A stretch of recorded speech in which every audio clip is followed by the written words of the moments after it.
ਭਗਦੀਆਂ ਖਬਰਾਂ ਦੇਖ ਰਹੇ ਸਾਰੇ ਦਰਸ਼ਕਾਂ ਨੂੰ ਮੇਰੇ ਹਰਪ੍ਰੀਤ ਵੱਲੋਂ ਪਿਆਰ ਭਰੀ ਸਤਿ ਸ੍ਰੀ ਅਕਾਲ। ਅੱਜ ਮੇਰਾ ਸਾਥ ਦੇ ਰਹੇ ਨੇ ਕੈਲਗਰੀ ਤੋਂ ਅਜੀਤ ਜੀ ਅਤੇ ਮੋਹਾਲੀ ਤੋਂ ਸੀਪੀ ਸਿੰਘ ਜੀ। ਤੁਹਾਡੇ ਦੋਵਾਂ ਦਾ ਸ਼ੋਅ ਦੇ ਵਿੱਚ ਸਵਾਗਤ ਹੈ। ਧੰਨਵਾਦ ਜੀ, ਸਤਿ ਸ੍ਰੀ ਅਕਾਲ। ਗੱਲਬਾਤ ਦਾ ਸਿਲਸਿਲਾ ਪੰਜਾਬ ਦੀ ਰਾਜਨੀਤੀ ਤੋਂ ਸ਼ੁਰੂ ਕਰਾਂਗੇ। ਕੱਲ ਜਿੱਥੇ ਕਿ ਜਗਮੀਤ ਬਰਾੜ ਜਿਨ੍ਹਾਂ ਨੇ ਕਿ ਥੋੜਾ ਦਿਨ ਪਹਿਲਾਂ ਤ੍ਰਿਣਮੂਲ ਕਾਂਗਰਸ ਮਮਤਾ ਬੈਨਰਜੀ ਦੀ ਪਾਰਟੀ ਜਿਹਨੂੰ ਕਿ ਅਸੀਂ TMC ਦੇ ਨਾਂ ਤੋਂ ਜਾਣਦੇ ਹਾਂ ਉਹਨੂੰ ਜੁਆਇਨ ਕਰਨ ਦੀ ਐਲਾਨ ਕੀਤਾ ਸੀ ਜਾਂ ਅਸੀਂ ਕਹਿ ਸਕਦੇ ਹਾਂ ਗੱਲ ਕੀਤਾ ਸੀ। ਕੱਲ ਅੰਮ੍ਰਿਤਸਰ ਵਿੱਚ ਇੱਕ ਪ੍ਰੈਸ ਕਾਨਫਰੰਸ ਕਰਦੇ ਹੋਏ ਜਗਮੀਤ ਸਿੰਘ ਜੀ ਨੇ TMC ਦਾ ਤ੍ਰਿਣਮੂਲ ਕਾਂਗਰਸ ਦਾ ਪੰਜਾਬ ਦੀ ਆਉਣ ਵਾਲੀ ਇਲੈਕਸ਼ਨ ਦੇ ਵਿੱਚ ਹਿੱਸਾ ਲੈਣ ਦੀ ਗੱਲ ਕੀਤੀ ਆ। ਇੱਕ ਪਾਸੇ ਜੇ ਅਸੀਂ ਦੇਖੀਏ ਜਿੱਥੇ ਕਿ ਪੰਜਾਬ ਦੀ ਇਲੈਕਸ਼ਨ ਨੂੰ ਸਿਰਫ 3 ਪਾਰਟੀਆਂ ਦੀ ਰੇਸ ਦੱਸਿਆ ਜਾ ਰਿਹਾ ਸੀ, ਉੱਥੇ ਸ਼ਾਇਦ ਛੋਟੀਆਂ ਪਾਰਟੀਆਂ ਅਸੀਂ ਗਿਣ ਤੇ ਨਾ ਪਾਈਏ, ਸ਼ਾਇਦ ਅਸੀਂ ਇਹ ਵੀ ਨਾ ਦੱਸ ਪਾਈਏ ਕਿ ਇਹ ਪਾਰਟੀਆਂ ਪੰਜਾਬ ਦੀਆਂ ਆਉਣ ਵਾਲੀ ਇਲੈਕਸ਼ਨਾਂ ਵਿੱਚ ਇੱਕ ਅੱਧੀ ਸੀਟ ਵੀ ਜਿੱਤ ਪਾਉਣਗੀਆਂ ਨਹੀਂ ਜਿੱਤ ਪਾਉਣਗੀਆਂ। ਪਰ ਇੱਕ ਗੱਲ ਤੇ ਤੈਅ ਹੈ ਕਿ ਕਾਫੀ ਛੋਟੀਆਂ ਪਾਰਟੀਆਂ, ਚਾਹੇ ਫੌਜੀ ਜਨਤਾ ਪਾਰਟੀ ਦੀ ਗੱਲ ਕਰੋ, ਚਾਹੇ ਆਪਣਾ ਪੰਜਾਬ ਪਾਰਟੀ ਦੀ ਗੱਲ ਕਰੋ, ਚਾਹੇ ਡਾਕਟਰ ਧਰਮਵੀਰ ਗਾਂਧੀ ਦੀ ਪਾਰਟੀ ਦੀ ਗੱਲ ਕਰੋ, ਬਣ ਕੇ ਆਉਣ ਵਾਲੀਆਂ ਪੰਜਾਬ ਦੀਆਂ ਇਲੈਕਸ਼ਨ ਵਿੱਚ ਹਿੱਸਾ ਲੈਣ ਦੀ ਗੱਲ ਕਰ ਰਹੀਆਂ ਨੇ। TMC ਵੀ ਸ਼ਾਇਦ ਰੇਸ ਵਿੱਚ ਪਿੱਛੇ ਨਹੀਂ ਰਹਿਣਾ ਚਾਹੁੰਦੀ ਸੀ। ਜੇ ਮਮਤਾ ਬੈਨਰਜੀ ਦੀ ਗੱਲ ਕਰੀਏ, ਪਿਛਲੇ ਕੁਝ ਸਮੇਂ ਤੋਂ ਨੋਟਬੰਦੀ ਦੇ ਬਾਅਦ ਕਿਤੇ ਨਾ ਕਿਤੇ ਮਮਤਾ ਬੈਨਰਜੀ ਖਬਰਾਂ ਵਿੱਚ ਬਣੀ ਹੋਈ ਆ। ਇੱਕ ਹੋਰ ਤਰੀਕਾ TMC ਦਾ ਆਪਣੀ ਅਪਰੋਚ ਨੂੰ, ਆਪਣੀ ਪਾਰਟੀ ਨੂੰ ਨੈਸ਼ਨਲ ਲੈਵਲ ਤੇ ਲੈ ਕੇ ਜਾਣਾ। ਮੇਰੇ ਖਿਆਲ ਨਹੀਂ ਕਿ TMC ਦਾ ਪੰਜਾਬ ਦੀ ਇਲੈਕਸ਼ਨਾਂ ਵਿੱਚ ਕੋਈ ਵੱਡਾ ਯੋਗਦਾਨ ਹੋਊਗਾ। ਸ਼ਾਇਦ TMC ਪੰਜਾਬ ਦੀ ਇਲੈਕਸ਼ਨ ਲੜੇ ਵੀ ਤੇ ਜਿੱਤਣ ਵਾਸਤੇ ਨਹੀਂ ਲੜੂਗੀ, ਸਿਰਫ ਆਪਣੀ ਹੋਂਦ ਵਿਖਾਉਣ ਵਾਸਤੇ ਲੜੂਗੀ, ਆਪਣੇ ਆਪ ਨੂੰ ਨੈਸ਼ਨਲ ਲੈਵਲ ਦੀ ਪਾਰਟੀ ਪਹੁੰਚਾਉਣ ਵਾਸਤੇ ਇਲੈਕਸ਼ਨ ਲੜੂਗੀ। ਪਿਛਲੇ ਕੁਝ ਸਮੇਂ ਤੋਂ 2019 ਦੀਆਂ ਇੰਡੀਆ ਦੀਆਂ ਨੈਸ਼ਨਲ ਇਲੈਕਸ਼ਨ ਨੂੰ ਧਿਆਨ 'ਚ ਰੱਖ ਕੇ ਪਾਰਟੀਆਂ ਸਟ੍ਰੈਟਜੀ ਬਣਾਉਂਦੀਆਂ ਨੇ। ਚਾਹੇ ਨੀਤੀਸ਼ ਕੁਮਾਰ ਦੀ ਗੱਲ ਕਰੀਏ, ਚਾਹੇ ਕਾਂਗਰਸ ਪਾਰਟੀ ਦੀ ਗੱਲ ਕਰੀਏ, ਚਾਹੇ ਮਮਤਾ ਬੈਨਰਜੀ ਦੀ ਗੱਲ ਕਰੀਏ, ਚਾਹੇ ਆਮ ਆਦਮੀ ਪਾਰਟੀ ਦੀ ਗੱਲ ਕਰੀਏ, ਕਿਤੇ ਨਾ ਕਿਤੇ ਨਾ ਸਾਰੀਆਂ ਪਾਰਟੀਆਂ ਦੀਆਂ ਅਸਲੀ ਨਿਸ਼ਾਨਾ 2019 ਦੀ ਇਲੈਕਸ਼ਨ ਆ। ਕਾਂਗਰਸ ਜੋ ਕਿ ਇੱਕ ਨੈਸ਼ਨਲ ਪਾਰਟੀ ਆ, ਆਪੋਜੀਸ਼ਨ ਇਸ ਟਾਈਮ ਸੈਂਟਰ ਵਿੱਚ ਆਪੋਜੀਸ਼ਨ ਪਾਰਟੀ ਆ, ਚਾਹੇ ਕੋਈ ਜਿੰਨਾ ਮਰਜ਼ੀ ਕਹੀ ਜਾਏ ਕਿ ਕਾਂਗਰਸ ਇੱਕ ਛੋਟੀ ਪਾਰਟੀ ਬਣ ਕੇ ਰਹਿ ਗਈ ਆ, ਪਰ ਕਾਂਗਰਸ ਦੀ ਜੋ ਨੈਟਵਰਕ ਆ, ਜੋ ਕਾਂਗਰਸ ਦਾ ਸਟਰਕਚਰ ਆ, ਅਜੇ ਵੀ ਪੂਰੇ ਇੰਡੀਆ ਵਿੱਚ ਫੈਲਿਆ ਹੋਇਆ ਵਾ ਤੇ ਕਾਫੀ ਸਟਰੋਂਗ ਆ ਐਸ ਕੰਪੇਅਰ ਟੂ ਉੱਭਰਦੀਆਂ ਨਵੀਆਂ ਪਾਰਟੀਆਂ। ਤੇ ਗੱਲਬਾਤ ਕਰਾਂਗੇ ਆਪਣੇ ਪੈਨਲਿਸਟ ਨਾਲ ਤੇ ਜਾਣਾਂਗੇ ਕਿ TMC ਦੀ ਪੰਜਾਬ ਦੀ ਇਲੈਕਸ਼ਨ ਵਿੱਚ ਆਉਣਾ ਸਿਰਫ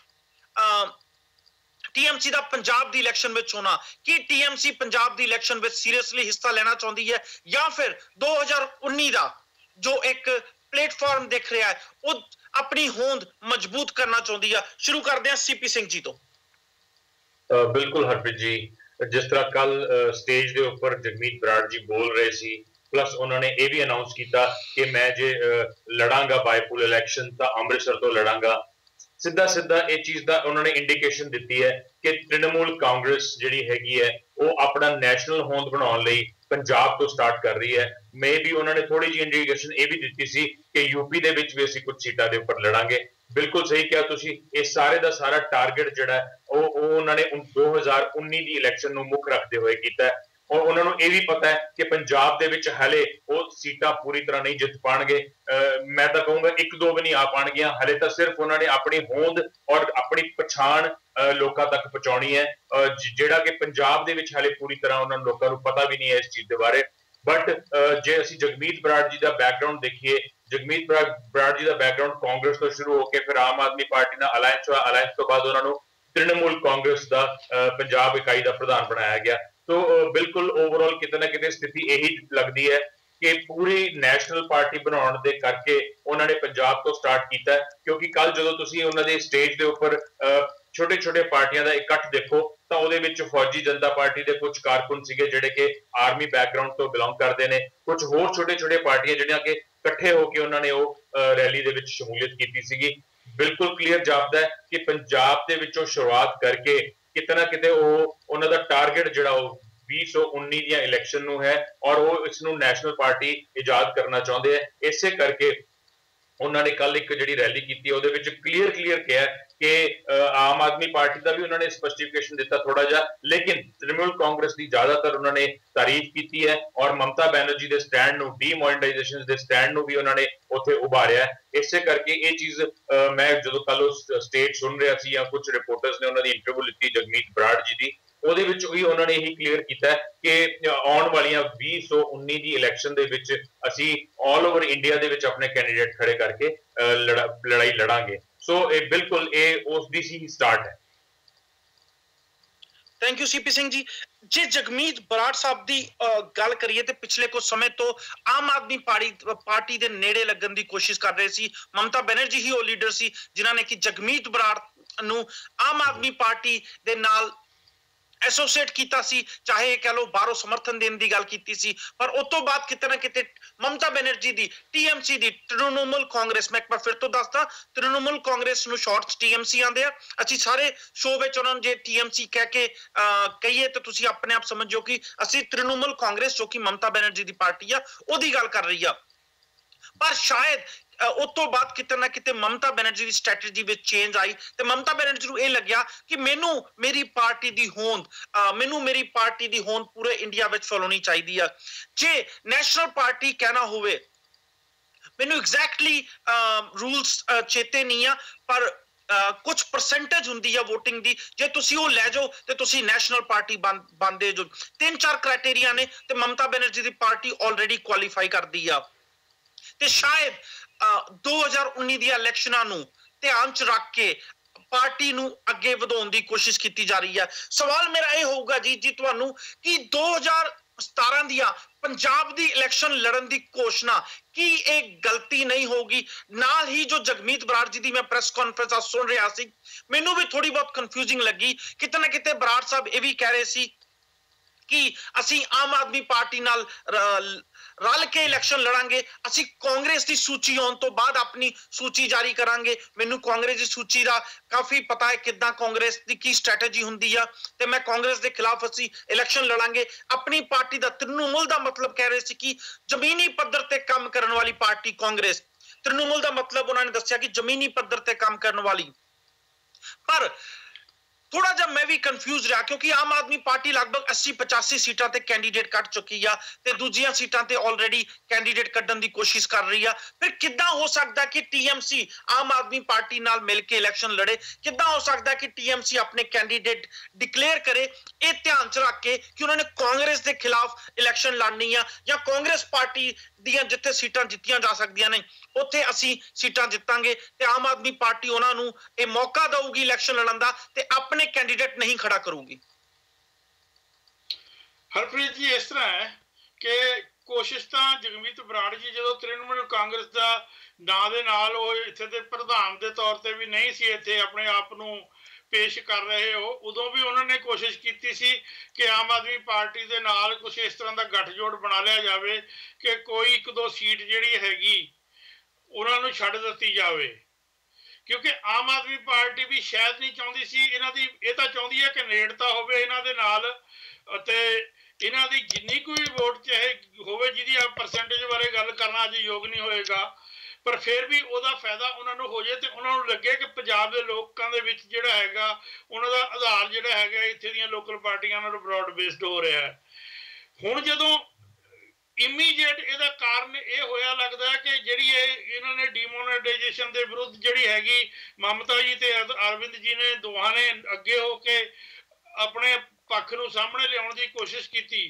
ਉਹਦੇ ਵਿੱਚ ਉਹਨਾਂ ਨੂੰ ਗੱਲ ਕਰਨ ਦਾ ਮੌਕਾ ਵੀ ਮਿਲਿਆ ਤੇ ਉਹਨਾਂ ਨੂੰ ਸ਼ਾਇਦ ਇਹ ਲੱਗਿਆ ਕਿ ਇਹ ਬੈਟਰ ਰਹੇਗਾ ਕਿ ਤ੍ਰਿਣਮੂਲ ਕਾਂਗਰਸ ਦੇ ਨਾਂ ਦੇ ਉੱਤੇ ਇਹਨਾਂ ਨੇ ਨਾਂ ਰੱਖ ਕੇ ਇਹਨਾਂ ਦੇ ਨਾਲ ਅਲਾਈਅੰਸ ਸ਼ੋ ਕੀਤੀ ਜਾਵੇ ਤਾਂ ਇੱਕ ਵੱਡਾ ਅਲਾਈਅੰਸ ਨਜ਼ਰ ਆ ਸਕੇ। ਔਰ ਇਹਦੇ ਵਿੱਚ ਜਿਹੜੇ ਤੁਸੀਂ ਫਾਇਦੇ ਨੁਕਸਾਨ ਦੀ ਗੱਲ ਕੀਤੀ ਹੈ, ਇਹਦੇ ਵਿੱਚ ਨੁਕਸਾਨ ਤਾਂ ਤ੍ਰਿਣਮੂਲ ਕਾਂਗਰਸ ਦਾ ਕੋਈ ਹੈ ਹੀ ਨਹੀਂ, ਕਿਉਂਕਿ ਇੱਥੇ ਉਹਨਾਂ ਨੂੰ ਕੁਝ ਵੀ ਲੂਜ਼ ਕਰਨ ਨੂੰ ਨਹੀਂ ਹੈਗਾ। इस नां दे थल्ले कुछ भी कर नहीं सी सकदे। मैं एक बारी रोकना चाहूंगा तुहानू अजीत जी, एक बारी रोकना चाहूंगा अजीत जी तुहानू, कुछ डिस्टर्बेंस आ रही है, मैं टेक्निकल टीम नूं जरूर कहूंगा चेक कर लें। टक टक दी आवाज मैनू मेरी बैक एंड लाइन च आ रही है, please Ajit ji carry on. ਹਾਂ ਤੇ ਉਹਨਾਂ ਨੂੰ ਲੱਗਦਾ ਕਿ ਅਸੀਂ ਨੈਸ਼ਨਲ ਫਰੇ ਦੇ ਵਿੱਚ ਇੱਕ ਵੱਡੀ ਅਲਾਇੰਸ 'ਚ ਨਜ਼ਰ ਆਈਏ। ਸਿਰਫ ਇੰਨੀ ਗੱਲ ਹੈ, ਕਿਉਂਕਿ 2019 ਦੀ ਗੱਲ ਜਿਹੜੀ ਤੁਸੀਂ ਕੀਤੀ ਹੈ ਉਹ ਬਿਲਕੁਲ ਸਹੀ ਹੈ। ਇਹ ਬਿਲਕੁਲ ਸਪਸ਼ਟ ਹੈ ਕਿ ਬੀਜੇਪੀ ਦੇ ਵਿਰੁੱਧ ਕੋਈ ਵੀ ਇਹੋ ਜਿਹੀ ਪਾਰਟੀ ਸਮੇਤ ਕਾਂਗਰਸ ਦੇ, ਭਾਵੇਂ ਉਹਦਾ ਸਟਰਕਚਰ ਜਿਹੜਾ ਹੈਗਾ ਉਹ ਸਾਰੀ ਮੁਲਕ ਦੇ ਵਿੱਚ ਹੈਗਾ ਹੈ, ਪਰ ਫਿਰ ਵੀ ਉਹਨਾਂ ਦੀ ਇੰਨੀ ਫੋਲੋਇੰਗ ਨਹੀਂ ਰਹੀ ਕਿ ਉਹ ਕੱਲੀ ਇੱਕ ਪਾਰਟੀ ਦੇ ਤੌਰ ਤੇ ਜਾਂ ਇਸ ਵਕਤ ਉਹ 2019 ਦੀ ਇਲੈਕਸ਼ਨ ਹਿੰਦੁਸਤਾਨ ਦੀ ਲੜ ਸਕਣ, ਜਿਹੜੀ ਲੋਕ ਸਭਾ ਦੀ ਹੋਏਗੀ। ਸੋ ਇਹਨਾਂ ਦਾ ਅਲਾਇੰਸ ਬਣਨਾ, ਉਸ ਅਲਾਇੰਸ ਦੇ ਵਿੱਚ ਕਿੰਨਾ ਕੁ ਕਿਸੇ ਦਾ ਸਟੇਟਸ ਕਿਸੇ ਇੱਕ ਪਾਰਟੀ ਦਾ ਉੱਤੇ ਹੋਏਗਾ, ਕਿੰਨਾ ਕੁ ਥੱਲੇ ਹੋਏਗਾ, ਕਿੰਨੇ ਕੁ ਲੈਣ ਦੇਣ ਵਿੱਚ ਗੇਨ ਕਰਦਾ ਕੋਈ, ਕਿੰਨਾ ਕੁ ਲੂਜ਼ ਕਰਦਾ, ਉਹਨੂੰ ਮੁੱਖ ਰੱਖ ਕੇ ਆਪਣੇ ਬੇਸ ਨੂੰ ਵੱਡਾ ਕਰਕੇ ਦਿਖਾਉਣ ਦੀ ਹਰ ਇੱਕ ਪਾਰਟੀ ਕੋਸ਼ਿਸ਼ ਕਰ ਰਹੀ ਹੈ, ਔਰ ਬੇਸ ਬਣਾਉਣ ਦੀ ਵੀ ਕੋਸ਼ਿਸ਼ ਕਰ ਰਹੀ ਹੈ। ਸੋ ਉਹ ਚੀਜ਼ ਦਾ ਹੀ ਇੱਕ ਜਿਹੜਾ ਹੈਗਾ ਇਹ ਇੱਕ ਚੀਜ਼ ਸਾਹਮਣੇ ਆਈ ਹੈ ਕਿ ਤ੍ਰਿਣਮੂਲ ਕਾਂਗਰਸ ਇਹ ਦਿਖਾਉਣਾ ਚਾਹੁੰਦੀ ਹੈ ਕਿ ਪੰਜਾਬ ਦੇ ਵਿੱਚ ਵੀ ਆਪਣਾ ਬੇਸ ਹੈ, ਤੇ ਪਰਸਨਲ ਤੌਰ ਤੇ ਬਰਾੜ ਸਾਹਿਬ ਨੂੰ ਵੀ ਇਹਦੇ ਨਾਲ ਇੱਕ ਕੁਝ ਆਪਣੀ ਇੱਕ ਹੋਂਦ ਨੂੰ ਕਾਇਮ ਰੱਖਣ ਤੇ ਜਿਤਾਉਣ ਦਾ ਇੱਕ ਜਿਹੜਾ